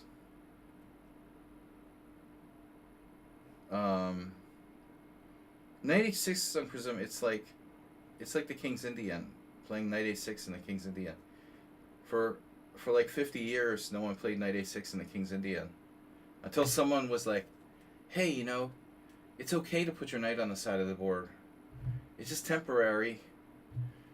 Knight a6, knight h6 is just a modern version of knight e7, where you're not blocking your bishop. It's like not blocking the bishop in the King's Indian. The same thing. Well, the point is, dude, that giving up a bishop for a knight isn't sound in most cases. It's positionally, you know, any kind of bishop takes h6 is a huge concession for white. This is a huge concession for white, to give up a bishop for a knight this early in the game. I mean, how often do you end up castling in a stupid opening anyway? I can't tell you how many times I played. Yeah, I think queen b6 is outdated. You know, it's no longer, it shouldn't be the main line. There's also a3, which is another major variation. That's what, you know, there's been a lot of analysis dedicated to a3. I think when it was 20 years ago, when John Watson did his last French book, I mean, the dude devoted a lot of analysis to a3. That's another whole nother like chapter of problems. Ullman really likes playing c4 or whatever.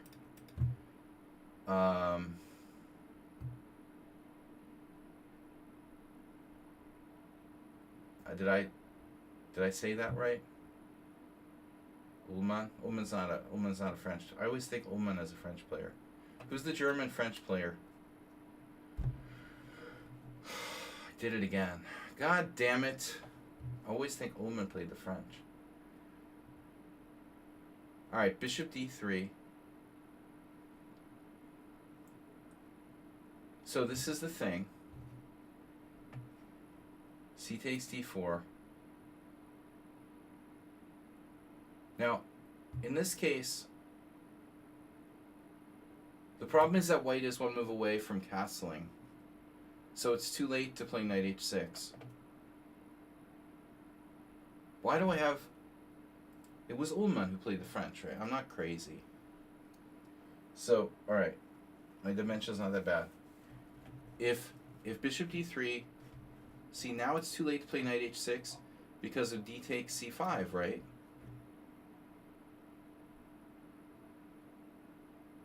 D takes c5. I don't know how good these guys are. Roberson. It's like a who's who of up-and-coming British players. Bishop takes c5. Castles. And now knight to g4. Queen e2.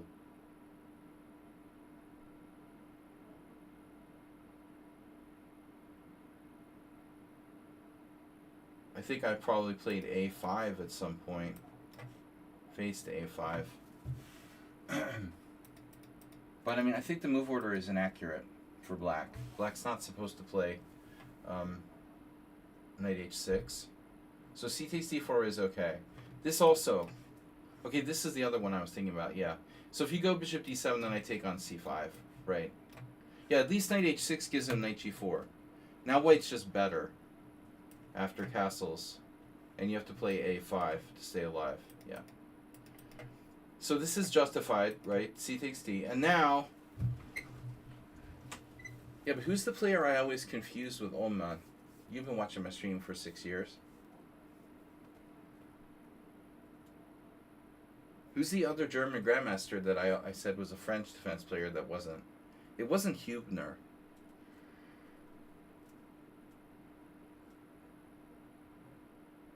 I would never say like Hubner was a French defense player. Not in the heck, no. Why the heck would you think that? Alright, so C takes d4. Hans Joachim.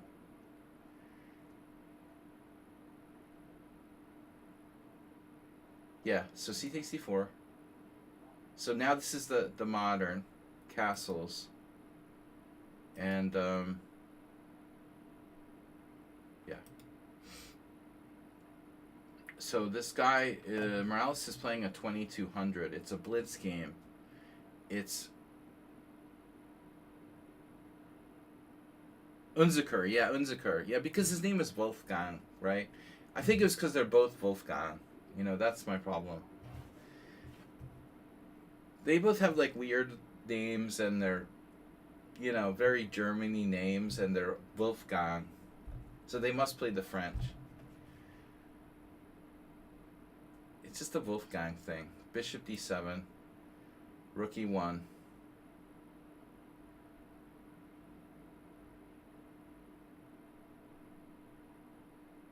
Yeah, I feel like Unziker was the one. I assumed it was a French defense player. So, I don't know why. Yeah, anyone named Wolfgang automatically plays the French. Wolfgang Knock. Wolfgang Kanak. Alright. Bishop d7, rook e1. Correct. Though it looks like there's another move here. Knight on bd2. This has seen some action. A variant on the Hector gambit. Rook e1. And now, you know, so what do you do with black? Taking doesn't seem to help. We're looking at statistics now. There start to be some statistics. Knight e7 is the most common move. But everything's being tried. Rook c8, knight h6, a6 has the best score based on a few games. a6 controls b5, but it weakens the dark squares. It's not a developing move. But then again, neither is the Najdorf. h6, you know, we're getting desperate. We start playing h6, right? g6 was played in a game. And a5 was played in a game, so everything's being tried. So our opponent played rook c8. Well, there goes castle's queenside. But just remember, you can always do, you know, the automated hand castling. Just pretend it's like chess knight 60. Or whatever. So far, this has been played quite a bit. And knight on bd2. Queen e2, h4. H4 seems kind of early.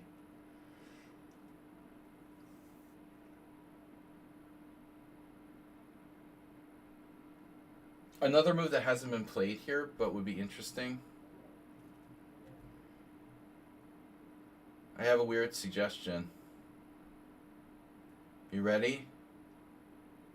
This is probably suicide. Yeah. King h1. It's a nice trap, but I wouldn't want to live there. No.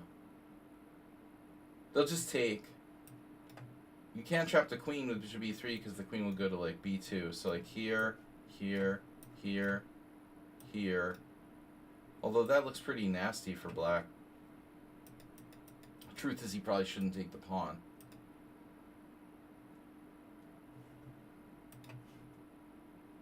Sladgy invents new move. King h1. You know what the point is, right? Of king h1. We can take on d4 and then pin him with bishop e3. We get our pawn back without a fight. So check this out. Possible line, knight e7, c takes d4. Can't take here because you get pinned with bishop e3.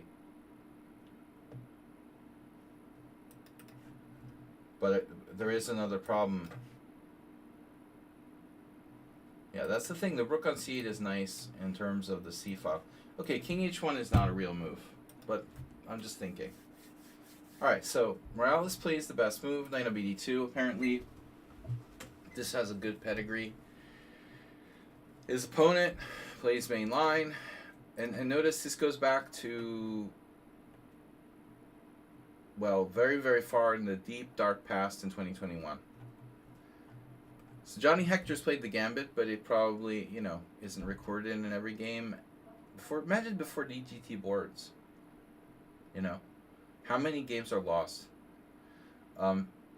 Johnny Hector probably has a whole bunch of games that weren't even like in the database or whatever. from like the 90s or something. Who knows? You know, D takes C, B takes C, and so black here plays bishop C5, which is looking like a bad idea.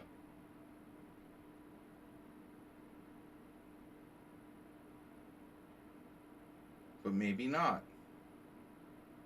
With bishop c5, you have a very quick one-move threat, but you're also putting the bishop in an exposed position, so it can be easily attacked by, like, knight b3.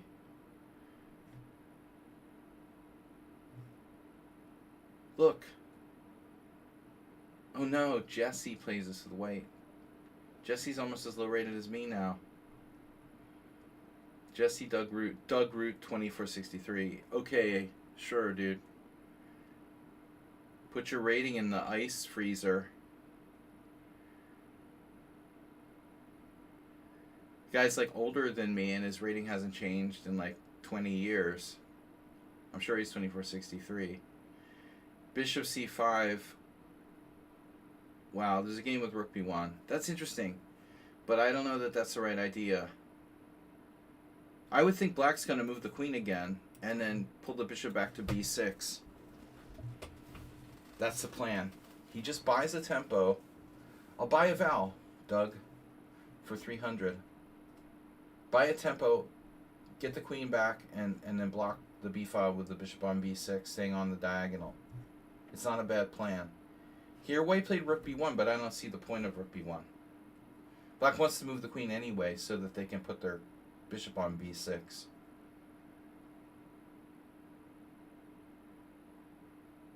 We need to, like, think of something better. So Morales played queen e2. And obviously, you know, rook e2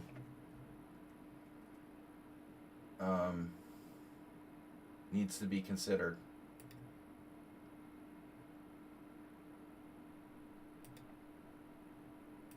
I don't know. Now black plays knight a5. Not what I expected. I would think that black would move the queen back. And then the point would be to go here. Now I don't know if he wants to put the queen all the way back on d8. And then on knight b3 you can go there. But then bishop a3 is very strong actually. Still, Mr. Slow, you might recognize this from some Sicilians. Yeah, I don't know. This still doesn't look right for black. So I guess I'll vote for bishop c5 just isn't good.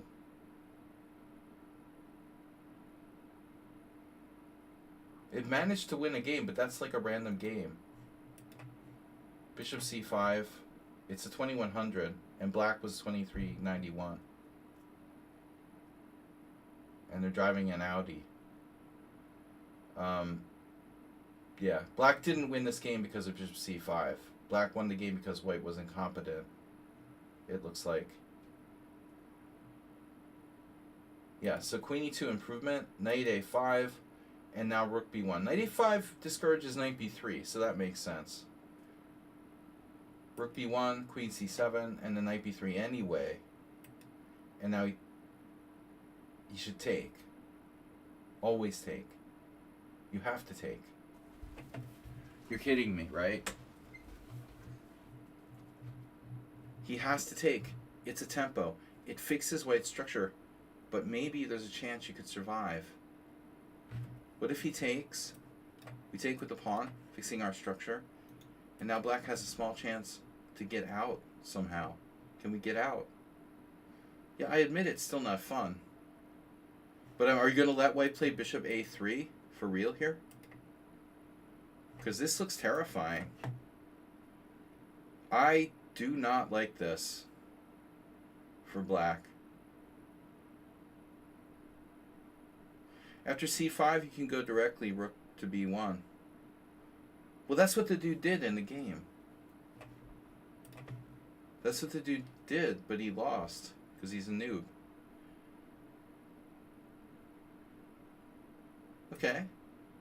Maybe he didn't lose. Maybe rook b1 was good. Alright. Let's see what he did wrong. Uh-huh. Okay, so it looks like white didn't lose because of yeah, rook b1. Rook b1 may not be a bad move. So here black realized and played bishop e7. White has full compensation for sacrificed pawn. And his opponent is 250 points higher. Black played bishop e7, realizing how strong bishop a3 is. So here white... I also think that Morales' move isn't bad either. I mean, queen e2... We could stop knight a5 though. Okay, and that goes back to... We're getting real theoretical here, but I think the point of the thing is that this is the best move for a reason. Ultimately, bishop c5 is inferior because if white plays like you said, they can prevent knight a5.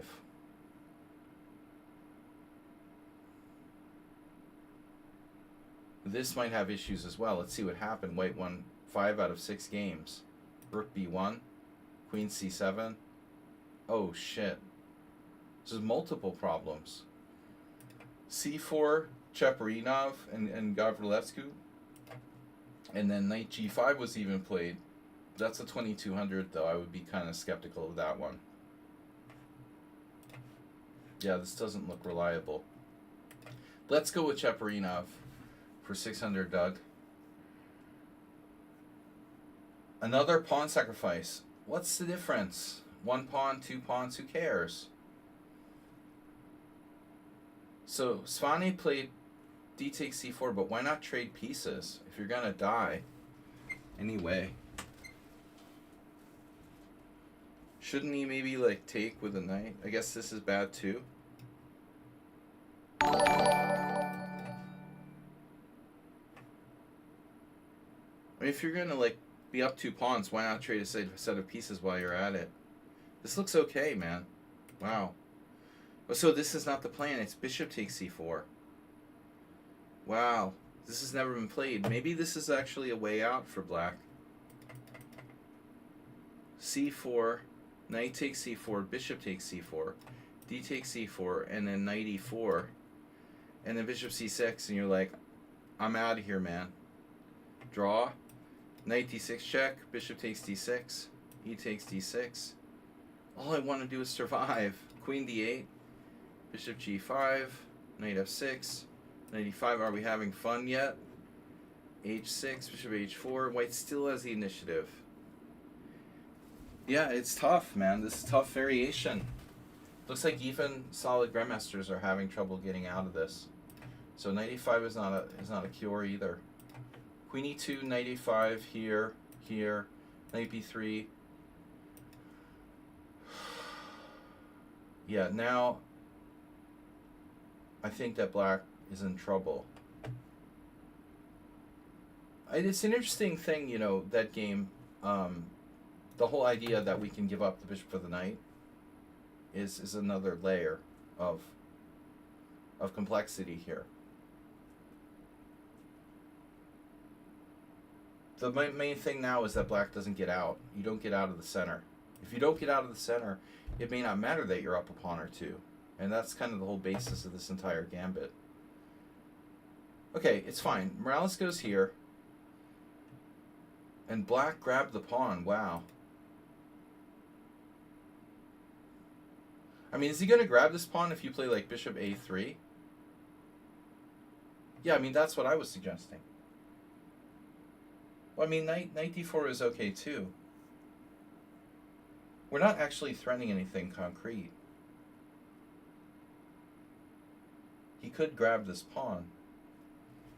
But I just think that objectively the file looks scary too. I guess he doesn't last long. We trap the queen immediately. Jeez. I didn't even realize. Like, we're just trapping the queen immediately. So, yeah. I would play bishop a3. Alright. So, knight d4, he grabs the pawn. It's a blitz game, though. You know, so Morales is 1 minute. Knight b5. Black should take, check, yes. Knight c6, rook b3, queen c5. And now bishop a3. That's oof. You've been oofed. Queen f2, that's a piece. Take, so you have... Now you have 2 pawns for a piece. The dude has 3 pawns for a piece. Wow. But he's lost.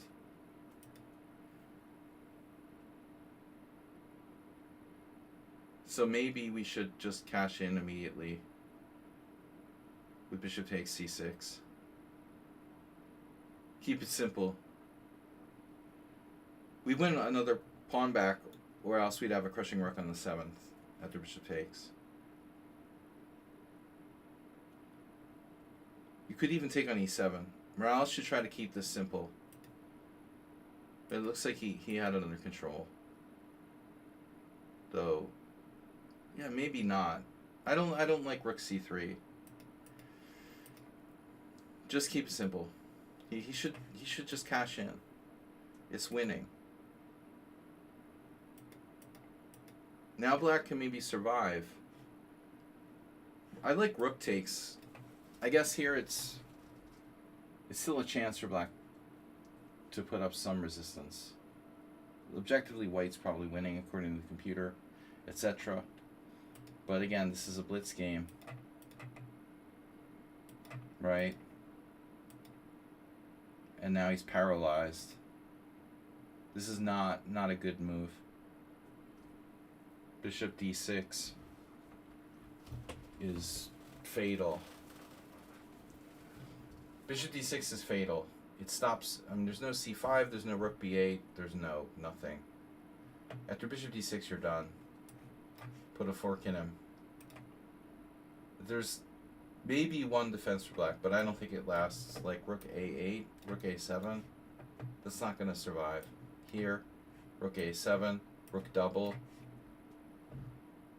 What are you going to do? You're dead. Just totally dead.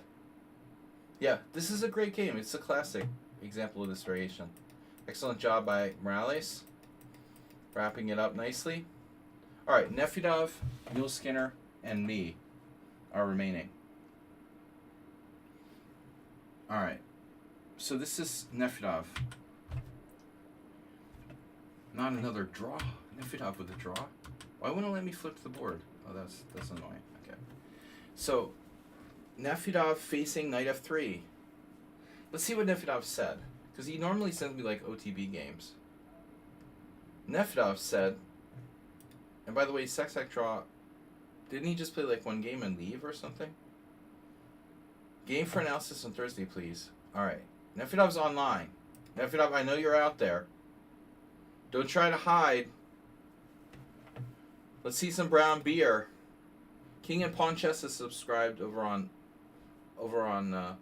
Video Chess Training on YouTube. Don't try to hide there, Nefedov. We know you're there. We see you behind the bushes. I just want to check something now.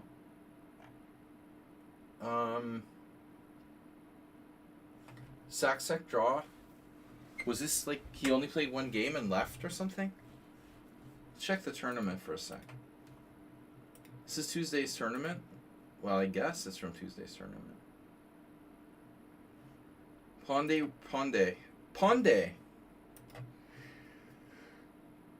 Saksek draw, Saksek draw, Saksek draw, Saksek draw, Saksek draw, Saksek draw. Yeah. Yeah. Oh no. Okay, so this game must be older, because he only played one game against Enchess and left. Alright. So this isn't from this week. Alright, I understand now. Nefedov, send me the brown beer. This is not from this week's tournament. Now I will sync. This is from last week's tournament, to be exact. Saksek draw was white. Alright. Knight f3, knight f6, c4, c5, b3. Go to the chalkboard and write brown beer 100 times. b3. Well, it's a Dimzovich attack. Oh man, I had a game against some kid in the Rapid tournament. Oh guys, I didn't tell you, right? Last Rapid tournament, I thought I might even lose points for drawing, Imre's dad. But it turned out that Bala Gimre's dad was like 1950. So I didn't lose too much. And I ended up gaining like 0.9 FIDE ELO points last rapid tournament for 6.5. I mean 5.5 out of 6 with the forfeit win. So I'm crushing it. I'm 2369 now. I'm going for my like rapid IM level. I think I can get to 2400. Forget the classical rating. You know, we'll just count the rapid one from now on. It's easier to gain points because, you know, there are more of these tournaments and stuff. So B3, G6. And why did I bring this up again? Oh yeah. So at that tournament last month, there was a kid, and we got this on the board.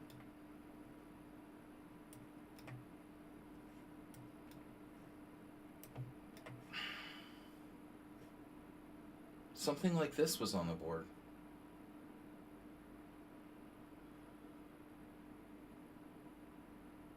And he did like D4. And then this happened. I mean, I don't think this is good for white.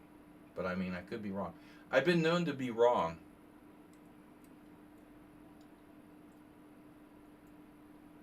The kid was like a 1700, but I didn't really know.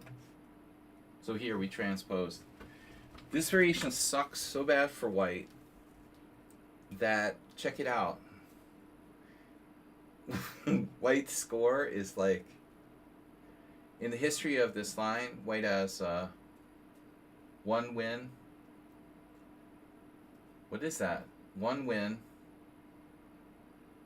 out of 30, no, 1 win out of 22 games. I think I did once. You know, I've only had a FIDE rapid rating since, it's only been incorporated since like 2012 or something. They've only had rapid ratings. And Blitz is even newer. So, I feel like I probably got over 2400 in FIDE rapid, but only briefly, and it was sort of provisional. But I still managed to be, I think I could get over 24. One thing I don't understand though is with the FIDE ratings. Do you know this, Mr. Slow? Like, I don't understand if the K factors are universal. In other words, if I have, is my like K factor, Mr. Coffee didn't know either. Is my K factor universal? Like if I have a 10 K factor for classical because I'm an IM who's been over 2400, does that automatically make my other ratings K factors? Maybe not. You know, maybe. I have to check the Blitz tournament I played. You stop caring about rating. You don't say, Mr. Slow. Your latest Blitz rating was in the your latest Blitz rating was in the 1700s. Yeah. Well, I kind of stopped caring, but not completely. I still pretend to care. Anyway. Alright, so what I'm saying is that, you know, if Nefedov were to play, let's say not play G6. Seriously.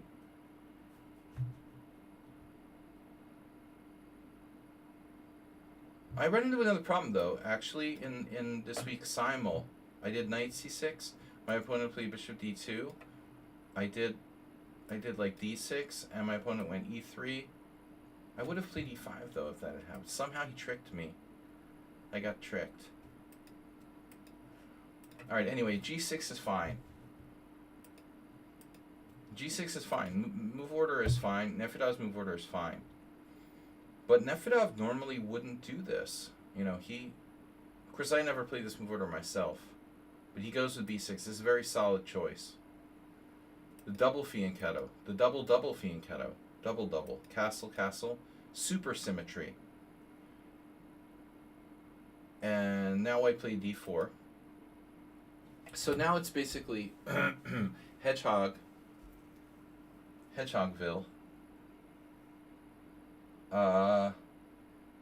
Has Pavel a brother? I do not know.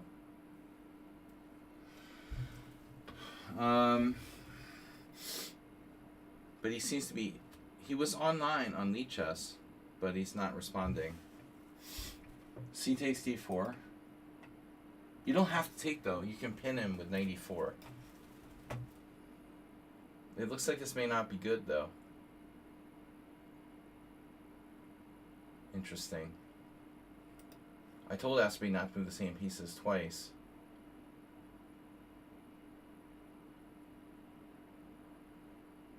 One move I was wondering about would be e6. Looks like e6 is playable. There seems to be a technical problem. Take, take. Well, that's not really a problem. This transposes to a ready. I was just wondering about this. Obviously, that's not a good move. Knight c3, queen e7. Black is playing the white side of the ready. What could possibly go wrong?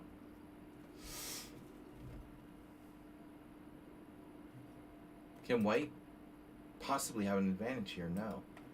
So this is Tal has a game here with Flager with black in 1977.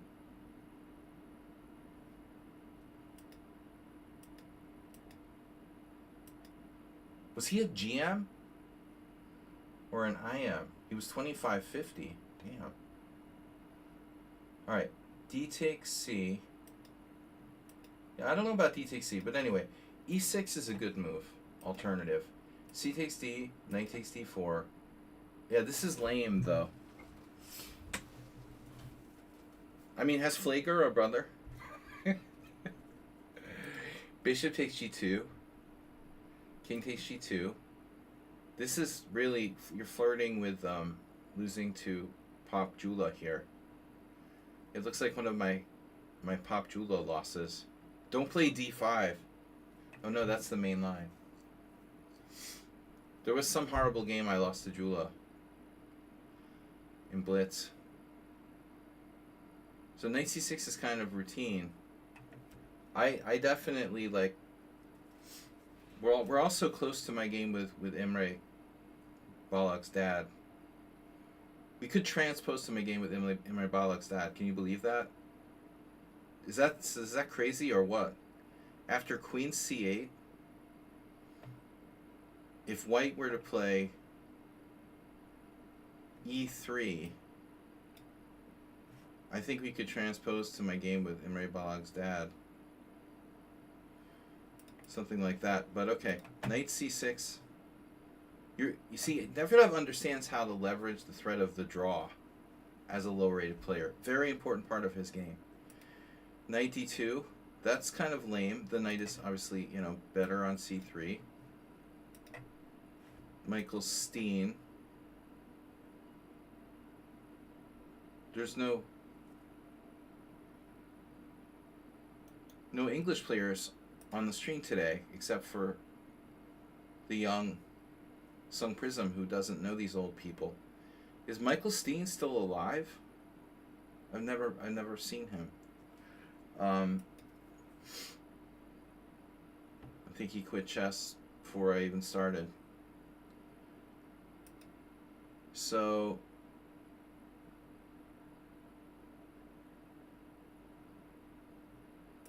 here. This is not an exciting game now.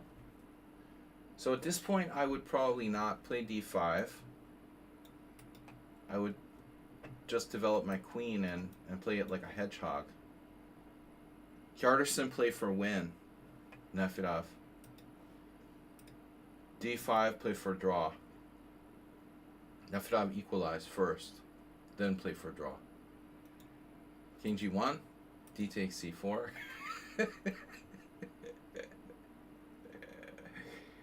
Knight takes c4. This is very exciting. I don't know what will happen next, but Nefi saw a chance. There's a very sneaky threat here of queen h5 and knight g4. And I think, if I was white, I would very seriously give up my bishop at this point. I think that white ought to consider bishop takes f6, because this bishop is very limited. It's not really better than the knight. White would have to give up the file. You know, after queen takes d1, rook takes d1, bishop takes f6. I mean, isn't white a little bit better here? So, this is kind of a lazy move. And now white could be in trouble. So it's funny that Saksak Draw realized the danger a little too late. He should have exchanged on f6 last move when he could trade queens and take the 7th. Now it's like he exchanges, stops Nefyadov's attack, but he doesn't get his rook to the d file. This is a lot lamer. And now, in fact, Nefyadov gets to the d file, and black is a little better. In fact, you know, without the d file, the knight doesn't have access to d5. This isn't a really good outpost. And I would think that if Nefyadov could set up his pawn on b5, there might be instances where black is actually playing the endgame for a win here. But Pavel forced it. I mean, for example, what about like b5? My queen is defending the pawn, and the knight just doesn't have an outpost, and black stands better. Perhaps white could try to put his knight on f4. But without a stable outpost, this is not going to be that easy for white. So I think Nefyadov, this is a little much. Realistically, I don't know if you're playing for a win or a draw with that. Probably you're playing for a draw. Here, bishop d4, but you are down material. 2 rooks is stronger than the queen. Knight g2, as I said, there's a chance this is a good square. So we finally could find an outpost. But we can play e5, e4, can take away that too. Queen f5 here. Bishop c5, good. e3. e3 is unfortunate for white. But I mean, what choices does he have here?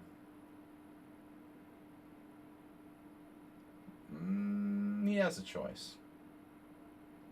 It looks like knight f4, right? He has knight f4. Knight f4 or knight e1, as I mentioned earlier. The knight should go for d3.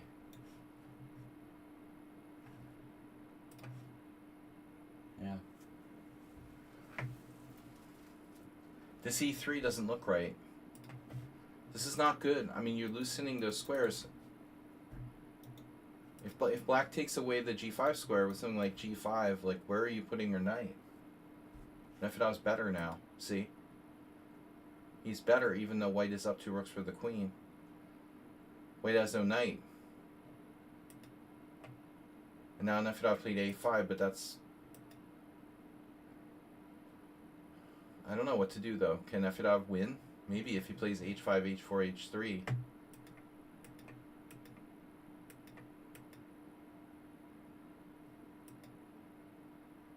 I wouldn't know. Maybe to stay on the light squares. So, queen g6. Looks good. Maybe e6. This is a bit awkward.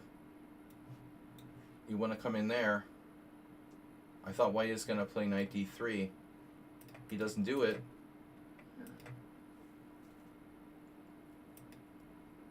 Nefyadov's definitely still easier to play black here. h5. g4 at some point. So you put your pawns on dark squares. Nefyadov isn't here. Turkey Farm is, though. Welcome, Turk.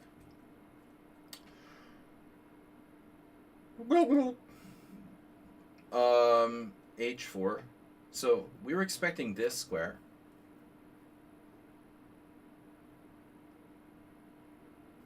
But I guess maybe Pavel didn't like the return of the Jedi. But in general, I don't see putting the pawns on dark squares here being a good idea. But maybe Nefedov saw something that we didn't realize. He's going to give up the bishop for the knight, penetrate his queen to f3, and then win the h-pawn. So this is serious. If g4, you have bishop takes d4. Yeah, this is way more serious than I thought. That's possibly winning for black, actually. So it's a really tough position for white. Maybe he has to take on h4. I think I might prefer taking on h4 to what happened. Oh, he did it. Okay, yeah.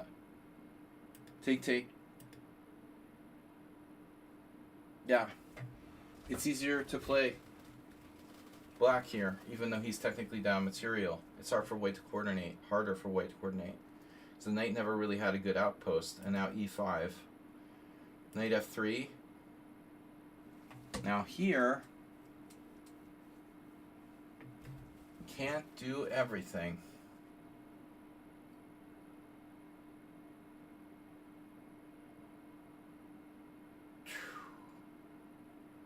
Queen c6 is interesting, huh?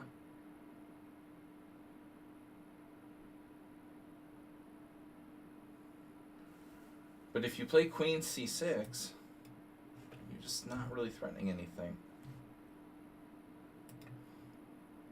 So he plays e4, and I expected the knight to go back. But he instead, which might be okay, he instead played knight g1, keeping h3 protected, and then, knight g1, here, queen g5 check, here, queen f5, check, repeat, second draw going to h1, whatever, and then might be playing for time, second draw playing for time, trying to flag Nefedov. Now black has the threat of mate on h2. But how to get it set up? You know, bishop e7, queen e5, bishop how? How do I get my bishop set up? Threaten mate on h2. It's not easy to get it there. Bishop e7, bishop f6, bishop e5, bishop b8, and then queen e5. I mean, it takes like 800 moves. Maybe b5, that drops a piece. That's not a move I would have considered.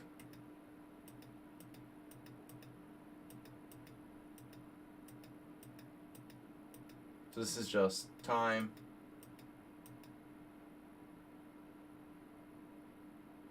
Suddenly, Saksakrov's pieces are a little bottled up, and Nefedov has real shot, it looks like to me.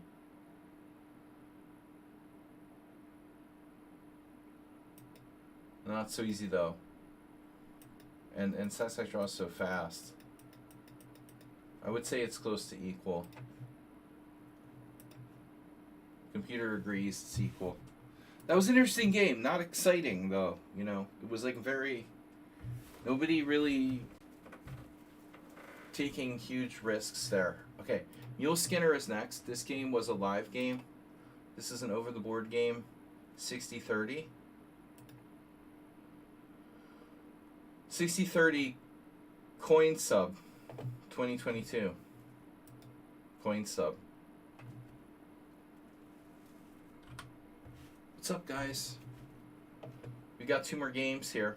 I'm going to be back for Blitz tomorrow. Don't forget to donate. I need new t-shirts. Please. No, seriously. Nefedov, so no, it's interesting. No, not interesting. Now he's here. After all that, I finished the game and then you say something. All right. This is Manuel. Mule Skinner, you're here too. Both of you are here. Okay. The worker bees, coming home from work to analysis stream. Knight f3, d5. Thank you, Nefedov, for being here and submitting a game every week. And Mule Skinner as well. It's guys like you that keep the stream going. It's not just about donations, but being part of the the contributors, you know, materially, not economically, but materially, sending in your games, interacting, donating brown beer, whatever it may be. Thank you. All right, knight f3, d5. Muleskinner is black. So much for the Benko. Did you say you stopped playing the Benko? G3. And I know that Muleskinner is a systematic e4 player. But this is reasonable. The bishop g4 versus everything. Earlier we had the bishop g4 acerbate game where his opponent played the Nimzovich. Same thing. You can always play bishop g4, a Tory attack. Tory attack versus everything. Checkmate says I like g6 here. Yeah, that's what move 11 like. A lot of people play g6. Nefedov wouldn't play d5, but he would play g6. Yeah, this is a peculiar move order too, because black hasn't committed to c5, so black can also try to do like a Benko move order, Benko Fischer, where you transfer to a Pirtz. You're trying to get the Slav in your repertoire. All right.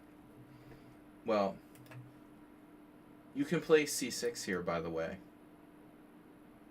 There's nothing wrong with that move. But I like bishop g4, bishop g2. And now, again, if you want to play in Slav style, obviously c6 would be normal. My personal experience, I think that I've seen c6 more than other moves when I'm white. Because I have this mostly with white. I faced a lot of c6, occasional knight d7s. Knight f6 obviously can be played, and e6. So Muleskinner played e6.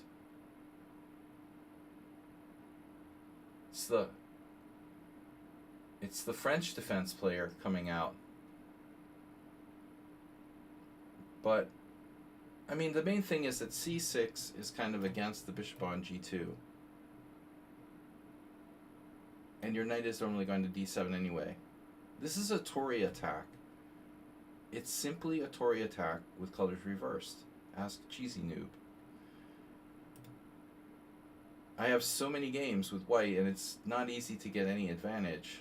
But it's solid for white. You sound just like someone else I was looking at a game with recently, Muleskinner, and I can't remember who it was.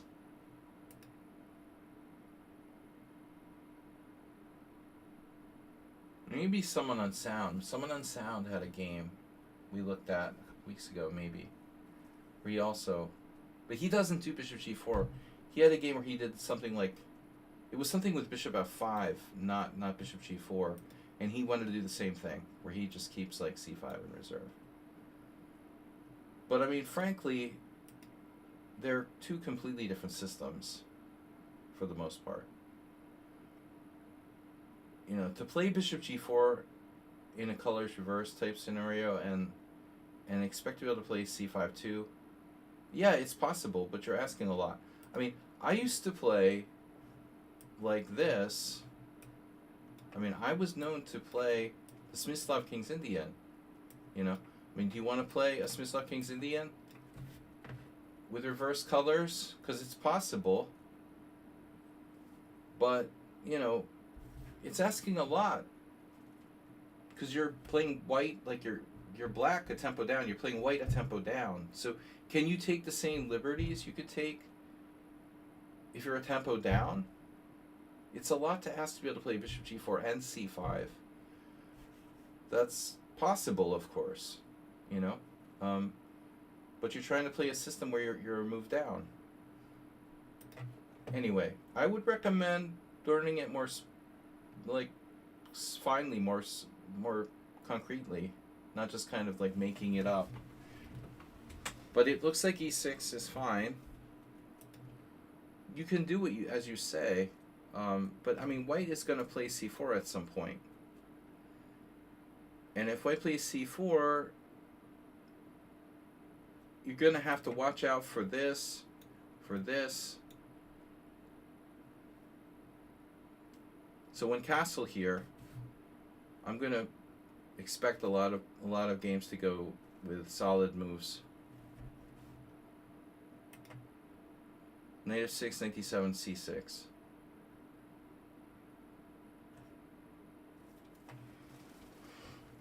Yep.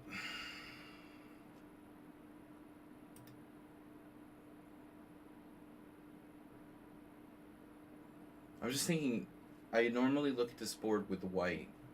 What would I do with white now? If c4, I've had this position, I played c4. And normally black plays c6. If c4, c6, then there's a million games. Because you're threatening bishop takes f3, bishop takes f3, d takes c4, queen c2, knight e7, knight d7, queen c4, knight e5. There's an Elianov game that went like that where he was involved. So anyway, c4 is the sharper move for white, but it looks like d3 is fine. Yeah, you could play c5 if white plays passively, and even go. It's a backdoor move order to a Smyslov King's Indian. But I will caution you, let's just say that happens, it does, in the game. Now I'm going to turn off the master's database here for a second. I don't want to see it, to be biased. Remember, when you play c5, it's turning into a King's Indian, but you because you played a funky move order, your bishop's out on g4, e5 is not covered, so I'm thinking that you have a hole here in the position, with white having knight e5. So you're kind of like between a rock and a hard place. In other words, if you do knight d7, then you don't want to play c5. If you play c5, then you want your knight to be covering e5 so white can't go to e5. There's kind of like no way to do everything.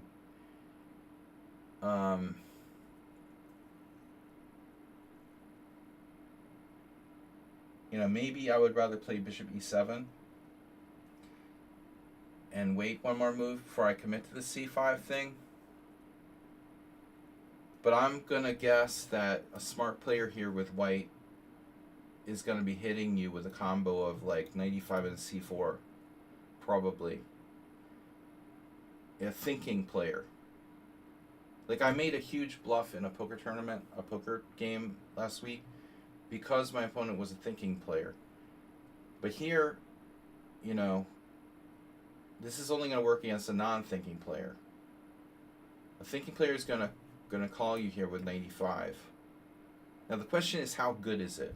It may not be that bad for you. But I don't even know whether you should go to h5 or f5. Probably h5, keeping the pressure here. And now on c4, we got issues. You know, because you brought your bishop out to g4 early. Right.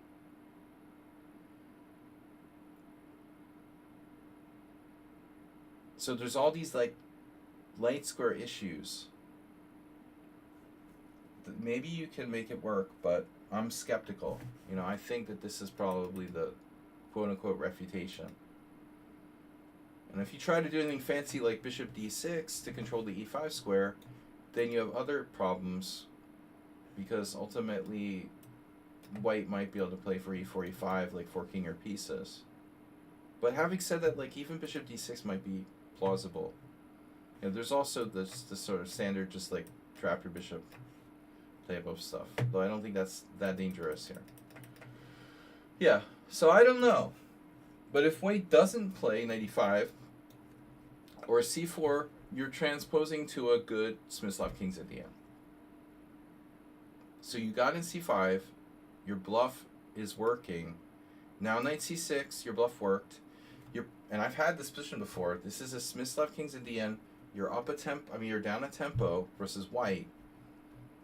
But white's setup isn't that effective against the Smyslov. Now he plays h3, neutral move, bishop h5, and then, you know, normally white will play g4, knight h4 here. The Benoni isn't as good now that his knight's already on d2. I will say a second thing. In addition to knight e5, I also like c4.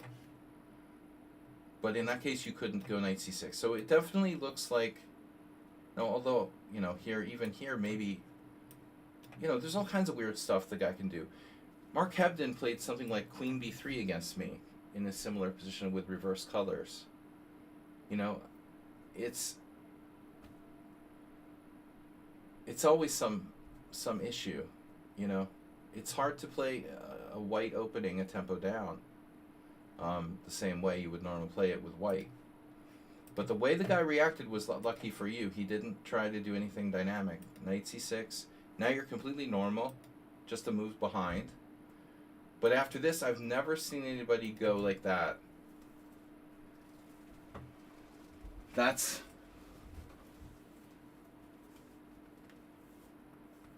interesting. It's kind of a Dutch trick. It's very Mark Esserman-like. So he's trying to do the thing in like a reversed order of moves, where he does knight h4, maybe then g4, but he also has this f4 thing. Like once I had a game with Esserman, I think. It was a Smyslov King's Indian where he did that. Kind of playing it like a Dutch or something. Well, the first thing you can do is knight d7. You'll eye this knight on h4. And I would expect my opponent to probably play f4. So this is morphed into a Dutch. Bird's opening, what have you. This is okay. I mean, whatever. If you have to play bishop g6, you have to play bishop g6. After knight h4 though, wow, I didn't even like think of g5. It's such an unusual move. It never even occurred to me. But this actually makes a ton of sense. I've had some occasional games where I played the white side of King's Indian Smyslavs where I do some caveman stuff. And the normal caveman is something like queen c7, castle queenside, you know, but it's so rare that that would be good. Because you're facing a guy who has a bishop on a long diagonal here, and normally they're going to open it up with like c4. Castling queenside in King's Indian type, Benoni, obviously Benoni. Castling queenside, you know, for the white player, in this case, you're the white player, is generally only good in positions where the bishop's diagonal is blocked. You know, if the center is locked, like e4, e5, d4, then you could play like a Makaganov King's Indian where you're actually, or Samish where you're castling on opposite sides, because the center is closed. But here, you know, the position is kind of fluid, so it could still become a Benoni with like c4. I don't really, you know, normally like to commit to this type of thing. Another good move is queen c7. But, you know, he's going to go g4, and you're going to go bishop g6. And when he goes here, he's like technically threatening to trap your bishop with f5. I had some really weird games with white in this type of scenario, and also in the Rossolimo Sicilian, believe it or not, where this type of thing happened. Even if he goes f5, you can take, and if he takes with the pawn, your bishop still has a square on h5. So it's not even that easy for him to like trap your bishop. And if they take, you obviously have h-file. and no bad pieces. So, yeah, I'm not sure that white has really like a threat. I mean, they could theoretically like smother your bishop with e4 and f5 and ultimately win a piece, but it takes a lot of moves. In the meantime, you have a lot of play on the dark squares too. You could even play h5 in some scenarios. But in any case, like this makes some sense. You go g5, send him back, and you're playing a, let's say, outside the box manner, in an outside the box manner here. I don't know what you're going to do with your king ultimately, but I think you have to be flexible. So he goes back, and I'm definitely not, I'm not sure about g4 here. It may not be bad, but I would consider all your options. Rook g8, h6, g4, that's about it. It's not good for your structure, obviously. I mean, what else can you do? Knight d7. Again. I don't know. Okay, so this is kind of anti-positional. Fine. What are we going to do? Take with the bishop? H takes g4. This is a tough one. I'm not sure about taking with the knight. You know, you might want to take with the bishop. There's some advantages. You know, you free your h pawn. Your knight stays where it keeps fighting for central squares. I don't think that knight takes g4 is like some sort of no-brainer here. Though it might be good. I mean, you have queen c7, some tactics. It's true, like go forward with the knight. The next move I don't really like for white. What's the point? When the opponent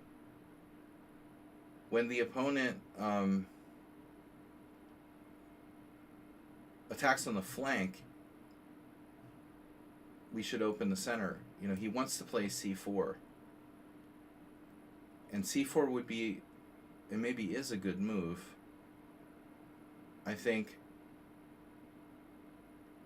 the problem he has is that, like, you know, this is probably kind of dangerous. So, and this is also looks a little bit dangerous. So I would think like he would go with c4. And then if you go d4, we have a Benoni where it's not so easy for him to play e3. Although I'm not sure about your position either, ultimately. Alright, let's see. So this is kind of a crazy game.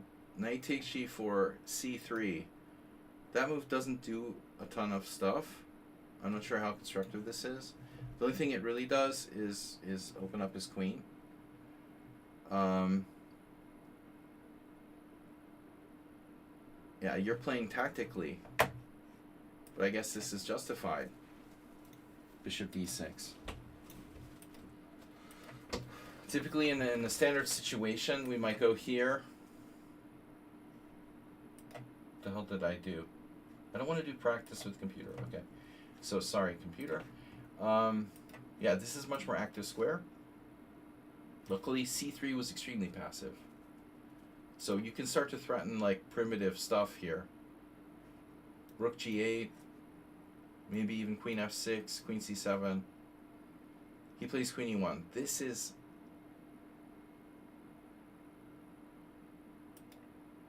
reinforcing g3.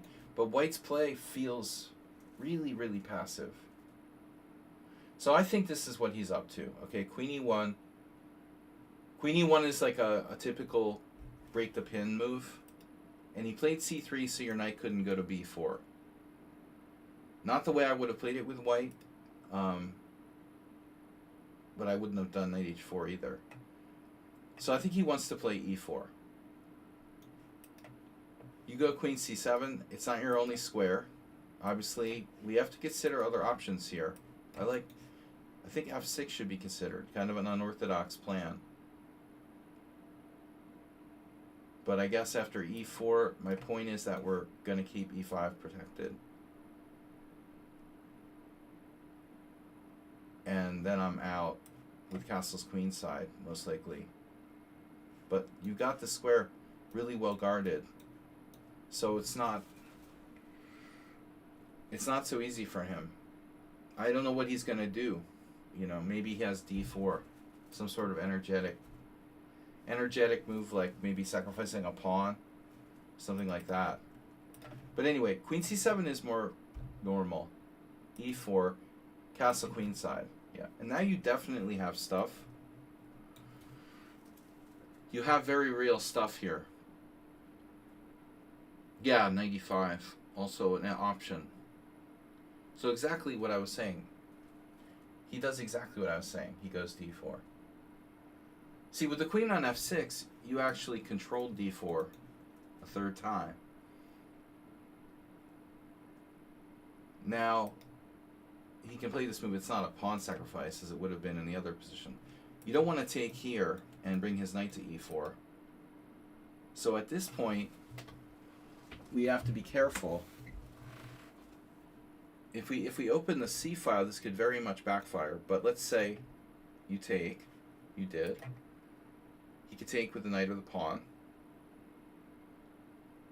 With the knight, he has one last defender around his king, but it opens his bishop on g2. I'm not particularly concerned about that. My main concern is the c file. So you trade, takes, and now you don't have a lot of pieces around here, you know, in this area, in this quadrant, whatever you want to call it, this box, or this box. Now here, your king is here. He wants to attack here. He has stuff like knight b3, bishop somewhere, rook c1. Now where's your attack? Well, first thing first, we get our king off, right? I don't care about the d5 pawn at all too much. Now he goes e5, and this move is very controversial. No, so I mean, he has the tension here, and there's c file, there's this bishop e4. I'm having a little bit of trouble understanding why white plays e5 in this position.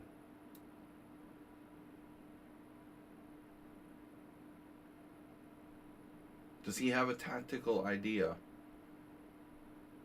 Because to me, it looks like he takes pressure off of d5, which is going to free you to do stuff, other stuff. Now maybe he has a plan, but it wouldn't be my first idea. I would probably, if I were him, I would play knight b3. Keep the tension.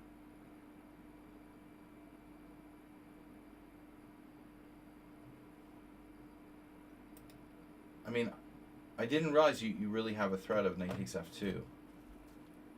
So let's say he goes here. Do you think you have this? Really? Wow.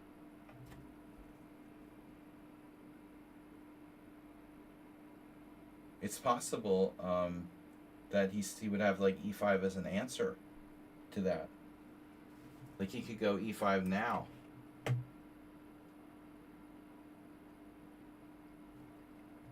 So knight f2 after d4. Same argument, right? Anytime black plays knight f2, can't we go here?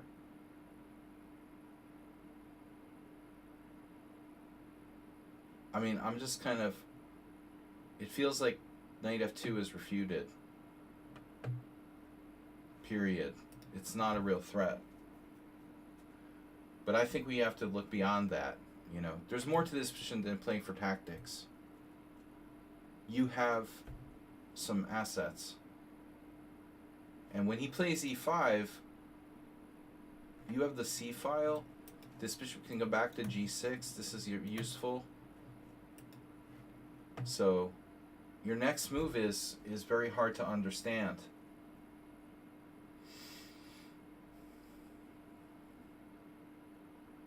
I guess it was about keeping your knight protected. Okay.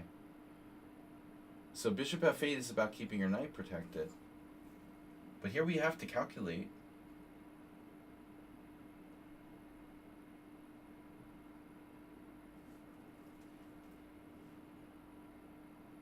I mean, sacrificing a knight on e5 is possible, but it seems way too extreme. This has to be considered for a microsecond. You'd have 2 pawns, your king is safe.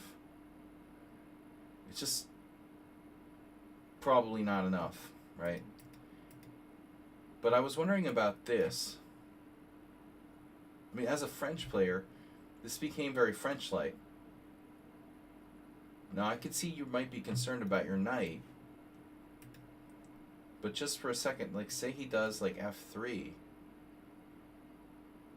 I'm just seeing all sorts of weird ideas here.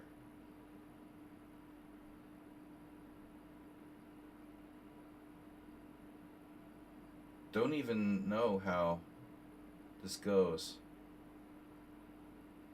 I mean, obviously there are a million sacrifices like this. Takes, check. Let's see. Yeah, this isn't enough. You have to simply go back. But it's not that bad. You know, that's the thing. I think that black is okay. But I don't like bishop f8, you know. Knight b3. Is this bishop g5 going to be a problem with tempo? It is. It is. So I think on this move you have to go here. You might even have to give up your bishop. But look, there's also this. And bishop a5. And b4 and bishop b6. I don't know. Maybe this is strong for white. But dude, you have threats. You have this winning the exchange. He has huge weaknesses inside, I know from experience. Overextending myself. But I would do anything to not play bishop f8 here.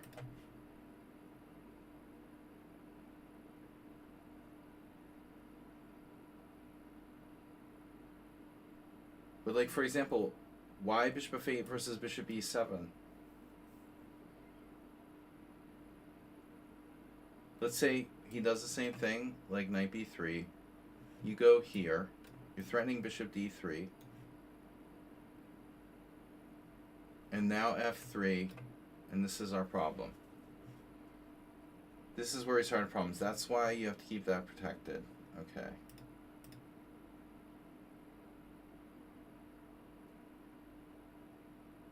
This is the issue. Bishop e7.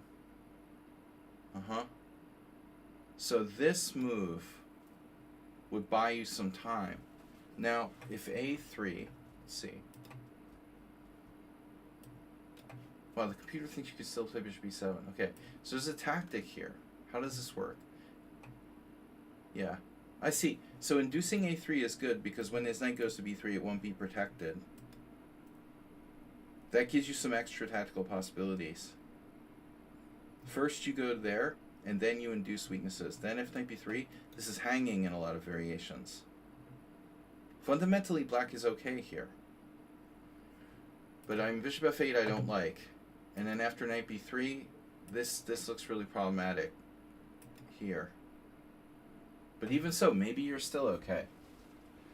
But you can see this is spiraling out of control now. Rook c1, another tempo. You have no good square for your rook.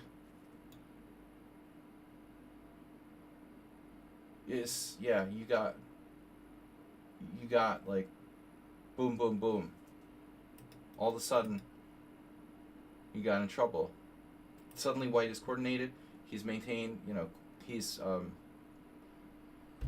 consolidated his space. He's consolidated control of the space he has. Maybe you're not lost. I don't like this. I don't like this. Now you have to take.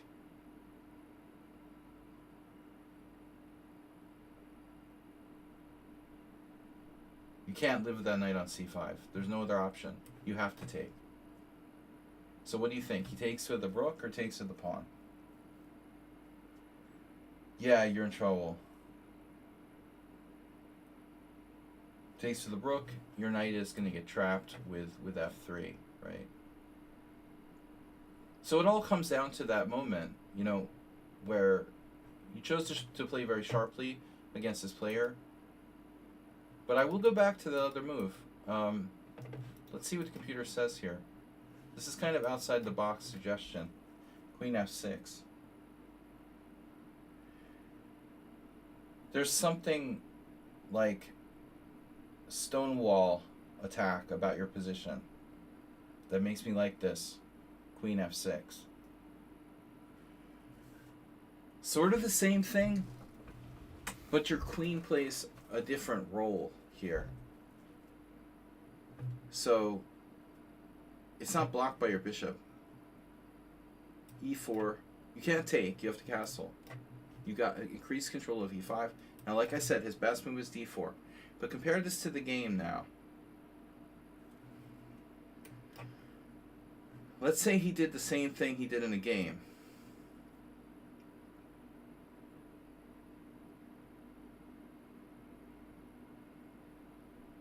I wonder if this was a mistake in the game for you too. It looks like it was interesting here too. If we go back to your game with queen c7,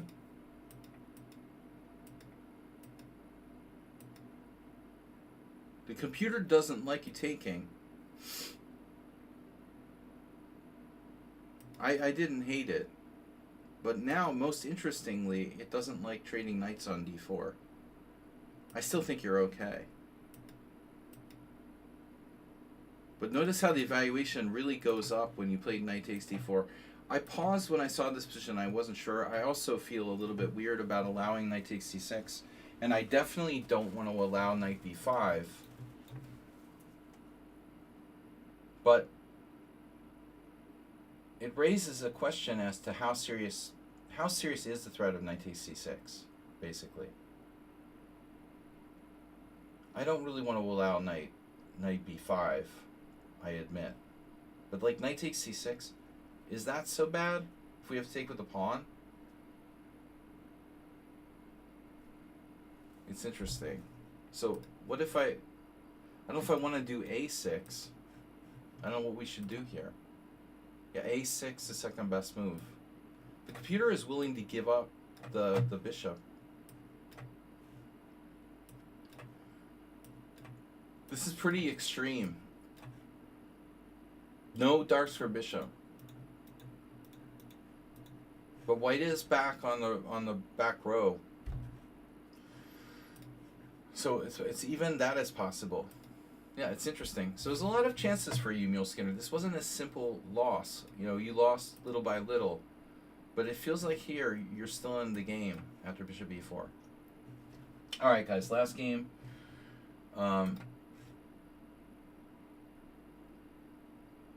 Those types of positions are real interesting for me because I played that structure so many times.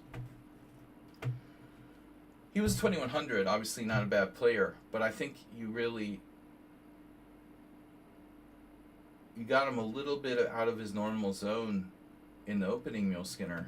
And what he was doing there with c3 and queen e1 and knight on bd2, it looked kind of lame. It didn't feel really right, you know. His whole knight h4 was pretty weird. And you went for it with g5. It was outside the box aggressive, and I think it would have worked. But obviously, you know, the more aggressively like you play, the more accurate you have to play. You're like upping the ante against a stronger player.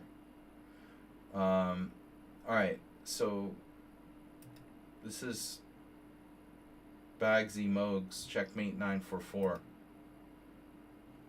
Back to the opening Explorer. So knight f3, knight f6, c4, g6. Guys, I just want to remind everybody, thanks for supporting the stream. Don't forget to donate some gift subs before the night's over. We had one gift sub from Mr. Slow. I got to fix the camera. All right, camera device, properties, deactivate, activate. I don't know why it does that. Does anybody know why the camera like suddenly goes blurry while I'm like middle of streaming? All right, G6. It's a standard Logitech camera. You set it up on knight d7.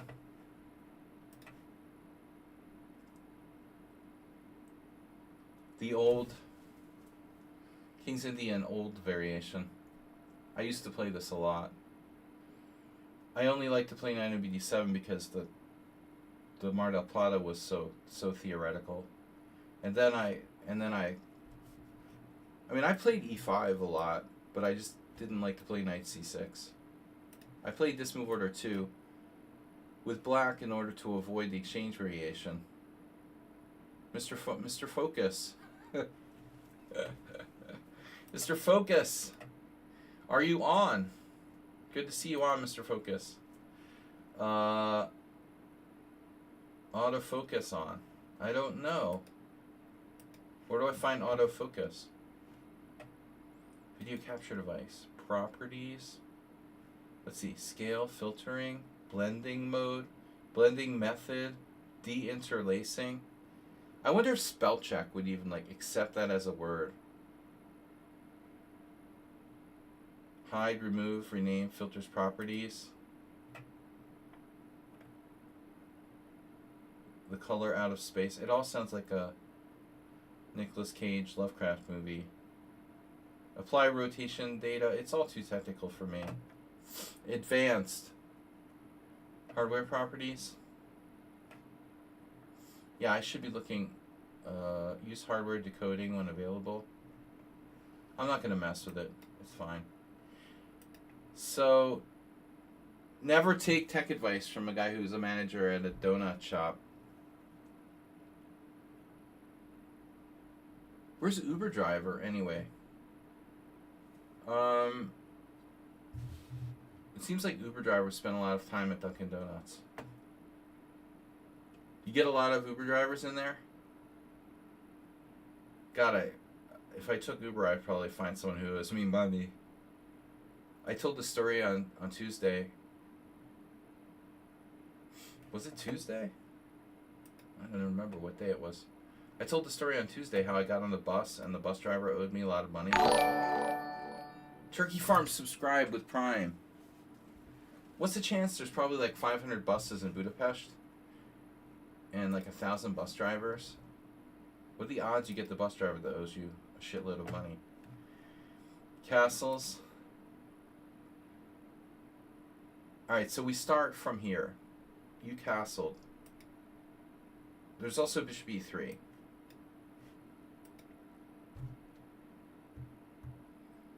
And I've, seen random moves. Danny Shapiro played rook b1 against me once, I think. Maybe it was on the next move, though. Probably after castles. So castles, yeah. Okay, castles e5. Yeah. Danny played rook b1. I had this position with black, this line with black against Walter Brown. Bishop e3 is standard. It's a Gligorich, right? After bishop e3. I always play rook e1. There's rook b1, which I said was only played against me by one person. And queen c2, which oddly, when I was black, I don't remember too many people playing that. But maybe once I had a queen c2. So anyway, bishop e3 is the main move. I like rook e1. Slightly less theoretical. Bishop e3. And now, of course, black can play knight g4. And that's regarded as a main line. I remember there being other moves, right? h6 was popular in the... I remember that move from a quad in the late 80s. So h6 is even possible. Boris...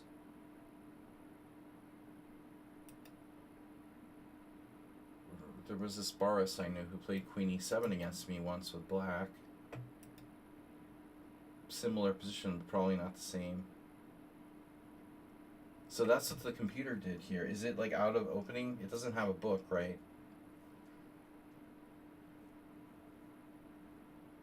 But I don't know. Queen e7 is a fine normal move. Like, kind of makes sense. It's like it kind of makes less sense with the rook on e1. Yeah, no, I faced Queen e7 once in a different move order. Okay, not here. So this is a move. Look, it's been played by some high level players. Mr. Slow's favorite. So not a common move though. You know, I don't know what theory says c6.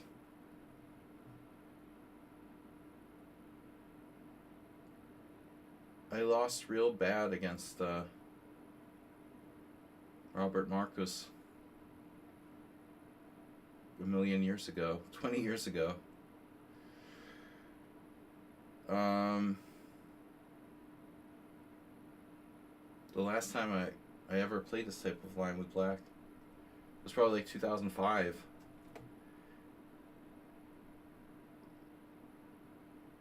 But I probably played knight g4. Knight g4 was the well-known, that's like well-known as the old main line.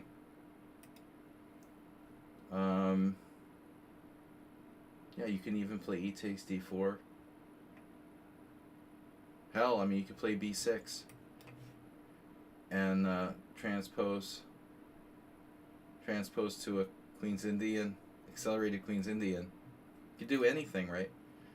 All right, so Queen e7, Queen c2.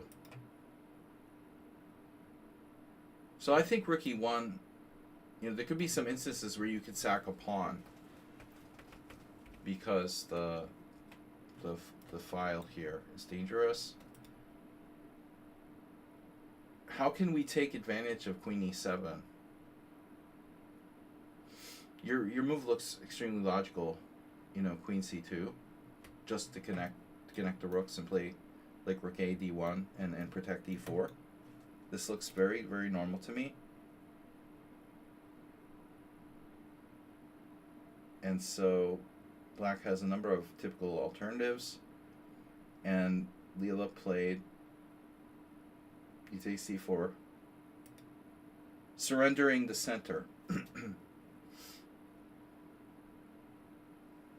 Now, in the Peerts, you take with the bishop, and the King's Indian, you take with the knight. There was this game at the World Senior last year where this dude, like, I tricked him into playing a Peerts, but he was a King's Indian player. And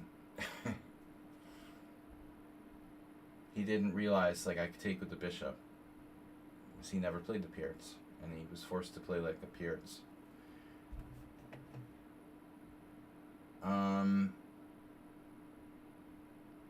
So most players here play c6,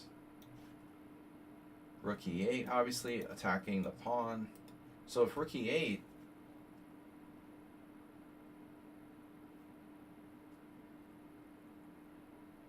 how are we protecting that pawn? It's interesting, black has not won a single game after rook e8.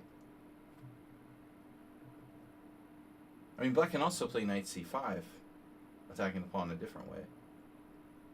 So I'm not really sure what the theme is here.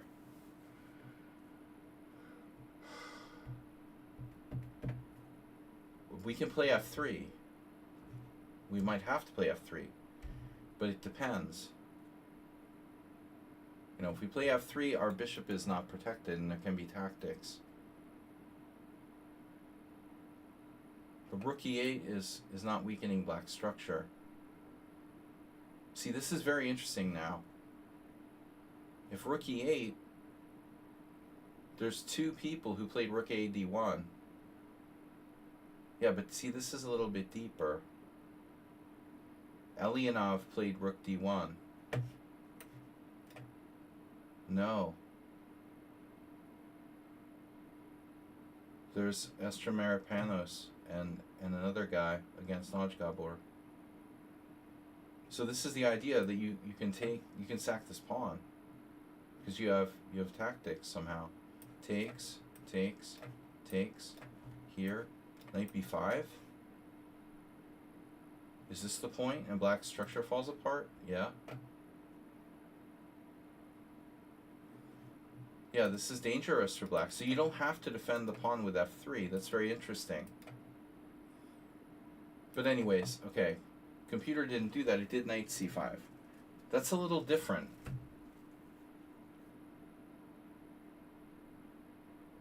So, I mean, maybe this move is better. It doesn't give you the option of rook d1. Why? Because we have 3 attackers on e4, but 2 of them are knights. One of them's a queen. If I go something like rook d1 now, you take... And then when I recapture, you just, like, take with a knight. It's game over. I can't ignore it now. I have to play f3. And so now, there's only a couple of games. But you're seeing all the games were very strong players with white. And they only scored 50%. White is definitely, like, better here. Turkey Farm! Wait for it. I don't understand. So Turkey Farm's gifting a tier 1 sub to community. Isn't that what Mr. Slows said? Didn't it say 102 out of 110? There must be like a bug or something. No matter who gets the sub, it stays on 102. Mr. Slow, wasn't it the same for you? It's like permanently set? That's weird.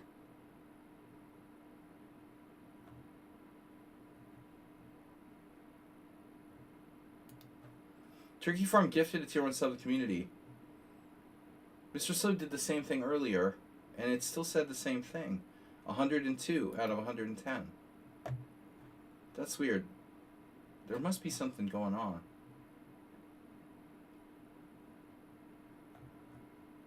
I'll have to check into that. No, it was on 101. Okay, I must have misread it.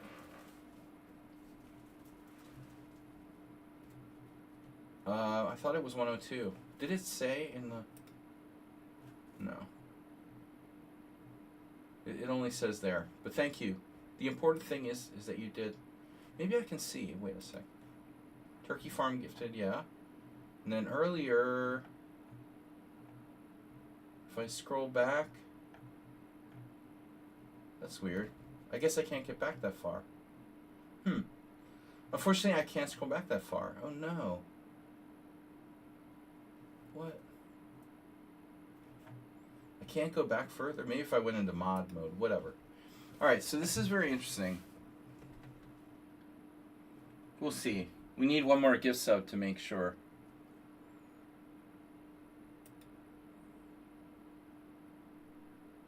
Now rook a d1, of course, a very natural move, but I'm not sure. I don't like this bishop on e3 being not protected. See, if you move your bishop back to f2 or something like that, then you lose control of f4. So stuff like this becomes more threatening. But maybe it's not a problem. Here, here, here, here. Let's say like king h1, bfd. Knight d3. Oh no. Oh no. That's awkward. This is getting a little bit weird.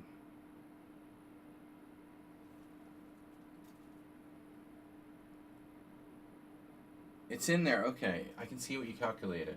All right. So you ended up playing bishop f2. Oh shit. So you did the move. Oh.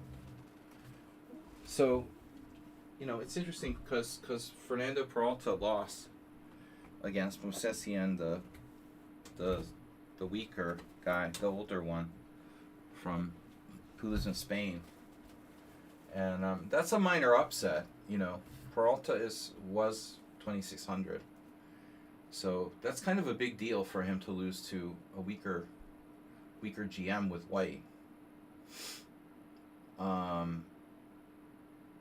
Not a good result. And then Schandorf versus Mortensen, more like a friendly draw type of Danish day at the office. So bishop f2. Yeah, it's not the most aggressive looking move. The other move that you need to consider is rook fe1. So this transposes. Damn, bro.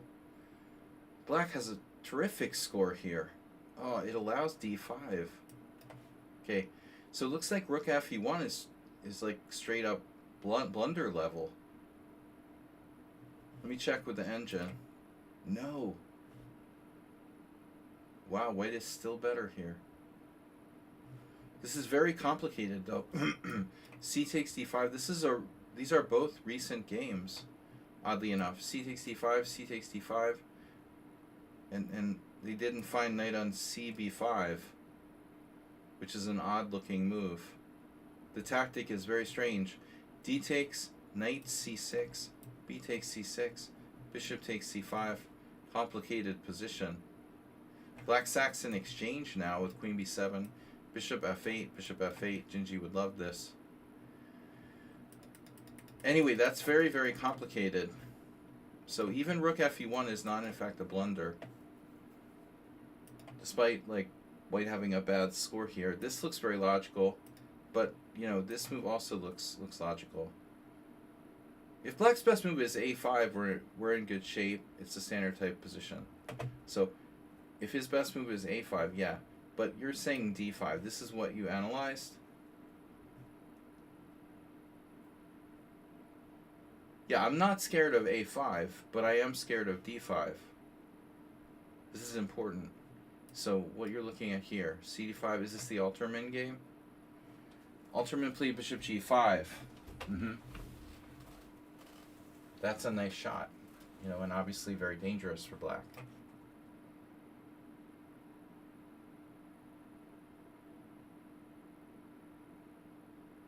Yeah, this looks like the kind of game I probably saw a long time ago.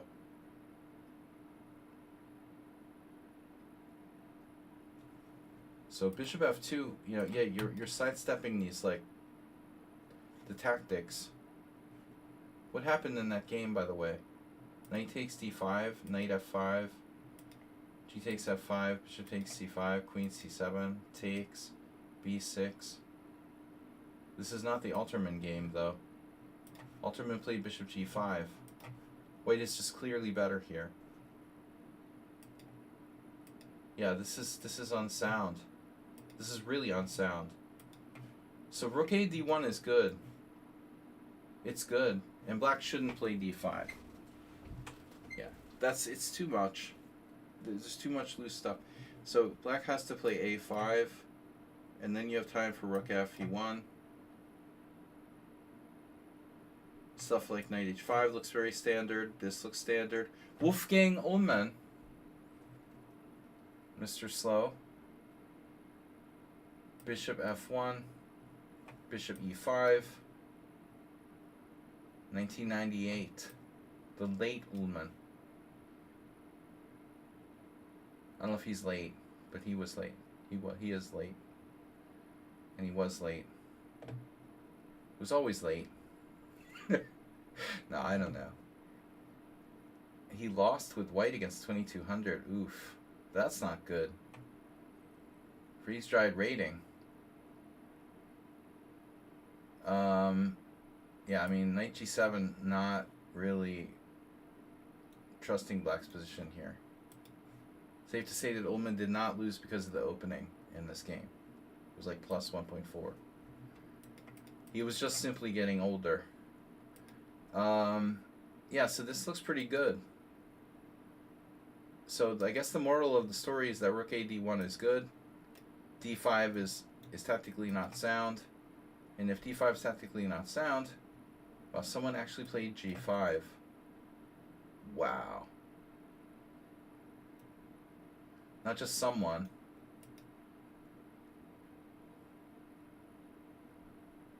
That really works? Are you kidding me? Come on, bro. Bishop takes g5, h6. Bishop h4. Okay, this has got to be like a miss. No. No. It was a5. It was misrecorded. Obviously. g5. This is Cibalo, Croatian Grandmaster.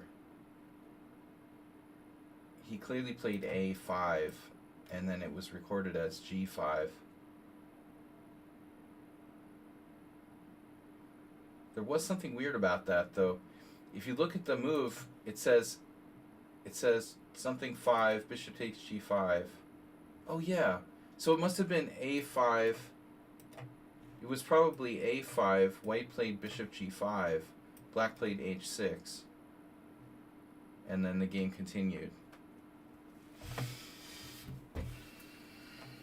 Yeah, obviously Cibalo didn't play g5.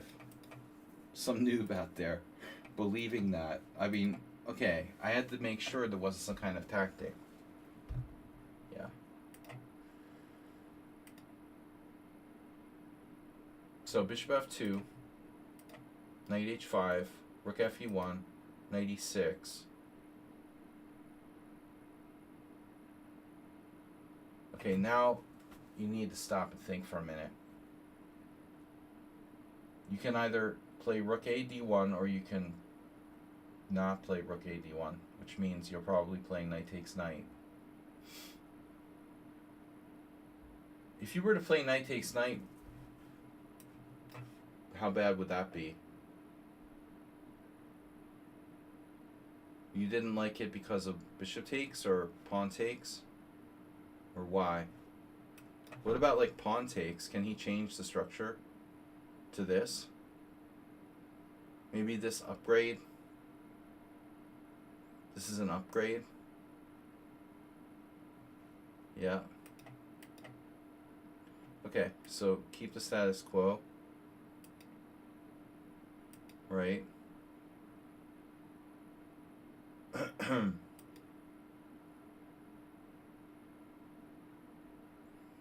I was afraid that he might have like queen h4 now. Is that unsound? Somewhat? We just hope we're not getting mated with some sort of bishop takes, king takes, queen h4 check, king here, knight g3, but that's a pipe dream.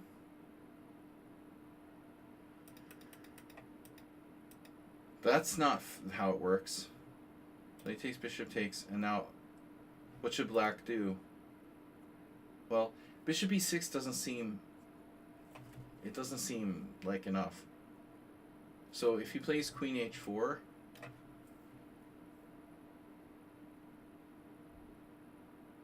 do you go here? You dare him to sacrifice a piece because it's not enough? Presumably, right? We're probably winning, I hope. Oh my god, we're not. Holy shit. Wow. That works for black. Oh my god. Shit. Seriously? But then we have bishop takes e5, intermezzo. Yeah. Yeah, bishop takes e5 works. He can't sack knight on g3. Okay, so there's a lot of tactics you have to check here. You'll have to play g3 and slowly push him back to make sure that all works. So bishop e6.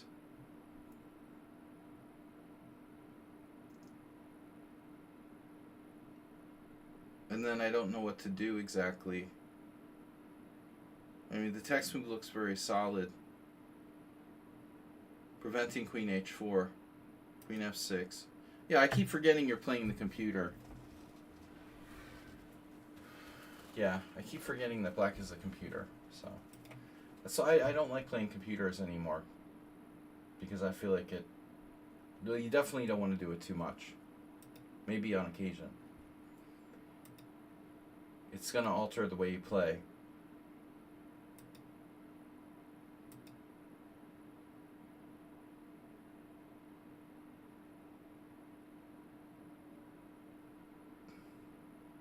Bishop on e5.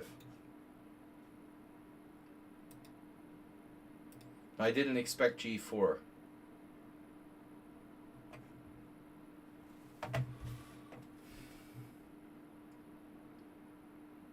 Black clearly, you know, playing for f5. But I mean, how serious is f5? So g4 is an extreme commitment. So I would make a case here that you gotta consider not playing g4, because not playing g4 is more fluid. Okay, the first thing that I think you should consider is like king h1, but there are problems with that, right? Black's playing f5, and if you try to do like f4, it's not going to work because you get pinned. Plus, there's like the light squares here. So in other words, you can't get an f4. I'm not sure that g4 is a bad move. All I'm saying is that it's extremely inflexible. You don't have a lot of options after that. But, you know, I don't know what to do. I was going to suggest another move which probably doesn't do anything. Bishop d3. But, I mean, this bishop is kind of defending your king side. So, I don't know. After bishop d3, black plays f5 anyway, apparently. If he plays f5 anyway... Shit. So there are some interesting moves. But c5 seems to be the number one.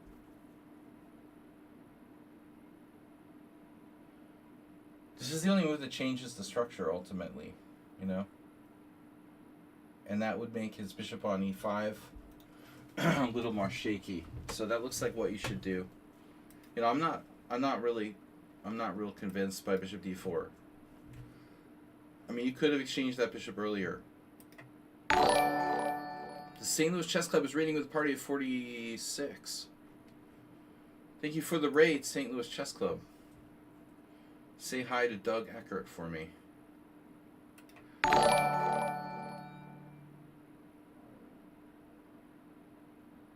Alright. Thank you guys from the St. Louis Chess Club for the raid. I'm just analyzing. Actually, this is our last game today. It's Classical Kings Indian. What is that? Getting multiple notifications. Oh.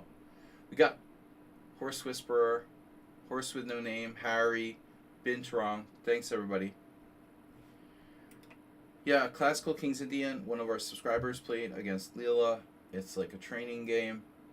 Again, as I said, I think everyone should be careful about playing computers too much, because while it might make you better as a player in some ways, it will alter your style. So I think in my case, I quit playing against engines on a regular basis because of that. If it changes you into like you're afraid, you're playing fearfully, you're altering your style when you play the computer, I'm not sure that's necessarily beneficial. Having said that, you know, playing against computers for beginners, maybe to practice like handicap levels or something like that, there can be value to it. Yeah, but I don't know what to do here with white. I used to do it very regularly, but yeah, if you're doing it occasionally, okay. There's a lot of value in chess computers, obviously, chess engines, but just this is something that a lot of people don't think about, you know. Mr. Coffee likes to play engines on a regular basis. And I always remind him, what's wrong with King H1 F4? Turkey Farm, that's the first thing I said. Chess Zebra, I was thinking about you. Were you at that other stream? They bring you over? Did you guys know there was a doctor in Hawaii charged with like murdering or attempting Maui? Murdering or attempting to murder his wife? I had to check and see if it was Chess Zebra. Isn't that where you live? And you're a doctor? Are you like the doctor who murdered his wife? Shouldn't you be like... I thought you... That's crazy. Small world, huh? Dr. Chessibra, he's on TV. He's on trial. Oh no. Oh yeah. They went hiking, right? And he like tried to beat her with a rock. Then in defense, the defense was arguing that the rock wasn't really. That's about as far as I read. He picked up like a lava rock, and he was like hitting his wife with it in the head. But it was a small. The defense was arguing, but it's a small lava rock. He wasn't really trying to kill her. Yeah. Okay. Yeah, it was. Oh, you're on Oahu. Okay. The hike actually was on Oahu. That's weird. Well, anyway, pleasant thoughts. So, I paused here for a long time because it seems like a technically important moment in the game where our subscriber one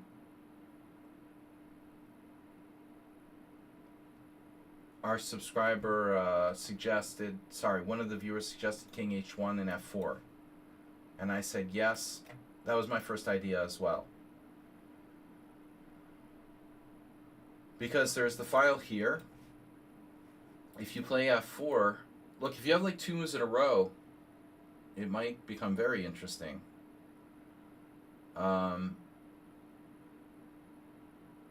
want to play King H1 and F4, but you have to watch the C4 square. Remember that there's bishop takes C3. At any moment, black can give up that Benoni, King's Indian bishop on C3, knock out control of E4. Yeah, no, I mean, it's very natural. Like, you get your king off the same line with the queen, you play for F4. But the computer says C5. But, I mean, honestly, if you can't play F4, then you need to shake that bishop on E5 somehow. And the other move the engine likes is, like, bishop D4. But if we go back a few moves, remember, you know, honestly, this move makes sense, right? G3 to keep him out of F4. When he goes here, though, we didn't really talk about this. I think we have to consider bishop takes C5. This seems like the kind of move you might want to play against the computer. It's a computer. It's probably going to beat you. Even a draw would be a good result.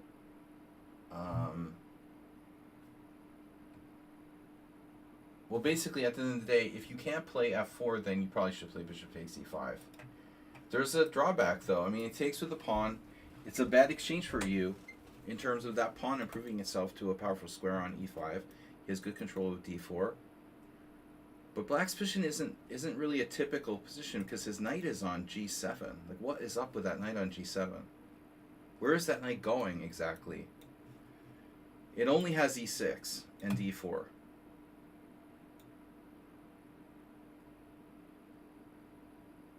Anyway, alright. You played G4. It looked inflexible. It is inflexible, but I can't say I anticipated its response, which is H5. Very aggressive.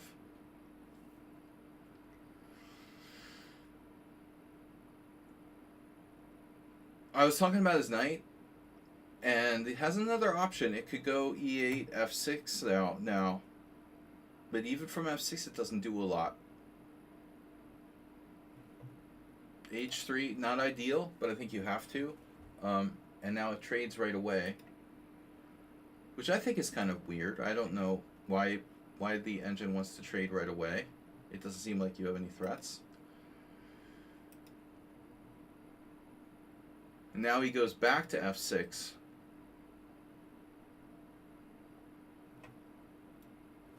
Putting more pressure back here. You've lost, you know, some control of like F4. Could be very valuable later on. I mean, at the end of the day, you have a bad piece. Your bishop, which is blocked by, you know, I like to call them moms, just for a joke. So it's like 1, 2, 3, 4, 5 out of 6 moms prefer, you know, chunky peanut butter. You know, 5 out of 6 of your pawns are on white squares, blocking your bishop on f1. So it's a bad piece, dude. And black's bad piece is a monster. So his only really bad piece is his knight on g7. That white square bishop is going to kill you because of, you know, it's a Marazzi, and you played g4. So now this is, you know what? I would almost like pay him to take the pawn. Think about rook c1. Is this a good move? I mean, if it was his turn and he could take this pawn, would he take it? Bishop takes. Maybe he would take it. You're going to go bishop d4, and it's awful for black. The only way he can take that pawn, take the knight on c3, is if he follows up with like c5 to prevent you from using the d4 square. But even that's risky. So I don't think you have to worry about bishop takes c3. I was thinking actually, this looks awful, but knight d1. But like, what's the point of that? You know. Yeah, this is tough, man. I think you're already worse. Seriously worse. Someone suggested knight e2. That's not a bad plan. Yeah, give up the b pawn. I mean, that's the kind of move that I would play against. I mean, this is definitely the kind of move I would play against like a human opponent. Definitely. Plus, there are exchange sacrifices like this and bishop d4. Now, they probably don't work, but you need to look and make sure that this isn't like a thing. No, I know you don't have to play rook takes b2, but it's an idea. You have this. You have a lot of ideas. You have knight d4. You have a ton of ideas.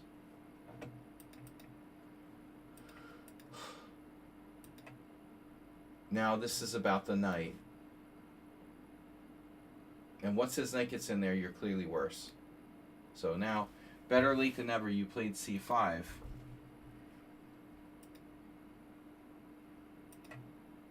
And now a really computery, well, move. He doesn't care about the d-pawn because he's just going to come and try to kill you down the h-file. It's Mr. Spock, you know. It doesn't have any emotions. This looks really scary for white. Your pawn's not going anywhere. It's blockaded. Knight e2, rook h8, now knight g3. This is a beautiful square. And h5 as well. So, and the computer understands, like, this is a disaster. Black doesn't want to do bishop takes there.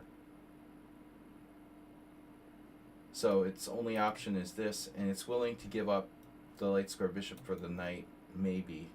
Although maybe it doesn't even have to do that. If you were to play knight f5 check, do you think it would move its king or take on f5? I think it would probably take, but if it does that, it has to watch your d-pawn. So it'll probably have to take that next. It'll take, you'll take back, and then it'll take your pawn. And you're still stuck with a really bad white square bishop. But this is a computer, not easy to handle this. So rook c5, very nice threat of rook takes e5 here. Now you can trade pieces with rook e5, that's what you did. But it still doesn't erase your positional problem. Ultimately, you're trading his bad bishop, right? You're trading a very powerful bad bishop and getting it back. Oh, you grabbed the exchange. Wow. Okay. I thought you were going to go back for the immediate exchange. Then he wins your d pawn. So this is pretty neat. You took the pawn on a7. That's a good exchange sacrifice. Because ultimately your bishop is probably as strong as his rook anyway. It's the best minor piece on the board other than, well, the knight on f4 is good too. So now queen h6. Is black threatening something?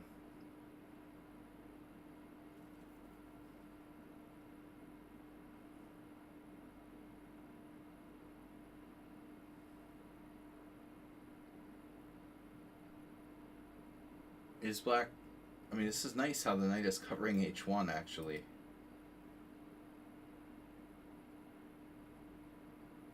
It seems like, you know, he needs like triple on the h-file.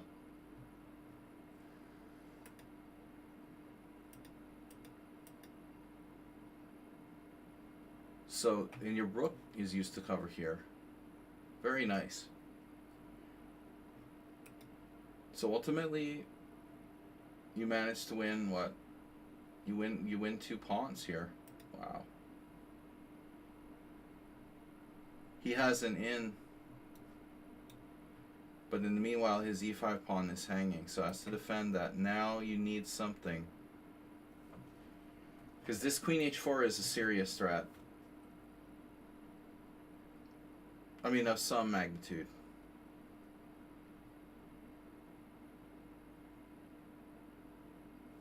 If you can show it to the stream, because knight d2, there's a nice shot. Knight d2. Bishop d4, king g8. After a bishop d4, what? King g8. Wait, what?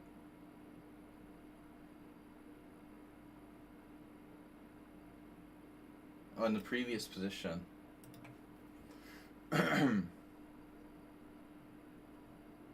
Here. Yeah.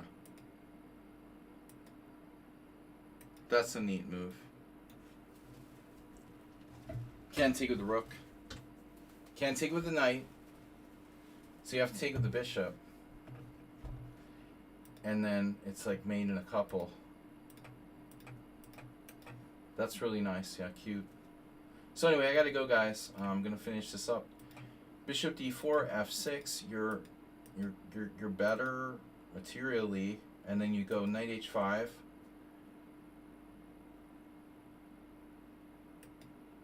And here's the punchline. Wow. What a move.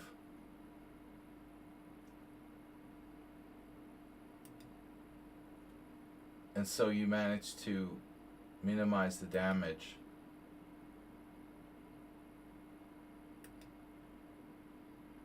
It's amazing its play, though.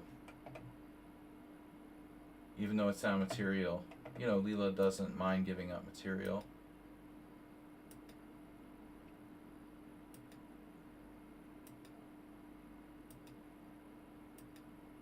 You got your bishop to g8.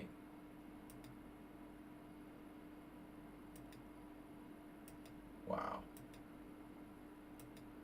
And now black is starting to lose the thread.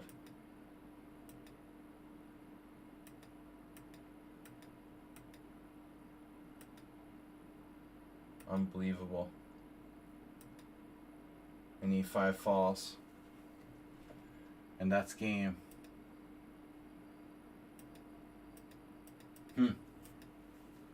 Impressive. Alright, guys, I gotta go. Again, this was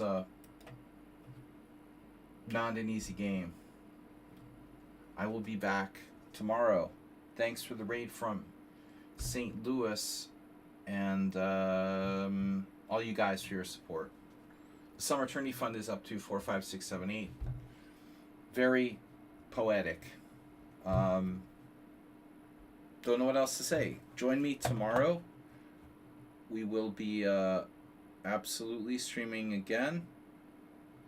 I will thank you guys and see you about 12:30 Central European time. So if it's anyone in the US, it's gonna have to be in the morning, very early in the morning for you guys. And then on Sunday, though, if anyone is here from the Raiders, every Sunday I do a stream where I'm hosting a simul here on Lichess. So Sundays is reasonable. It's like this, 7 p.m. European time, Eastern European, Central European, whatever it is. Central European, CEST, summertime, 7 p.m. Sundays. Thanks, Mr. Coffee, for being here. I'll see you guys tomorrow for some Blitz, and again, that's in the morning. Have fun. Bye-bye. From the bunny. Our new bunny. We have a new bunny. Mr. Coffee, did you see? I added a new killer bunny emote. I'm getting very creative. Make sure. Killer bunnies.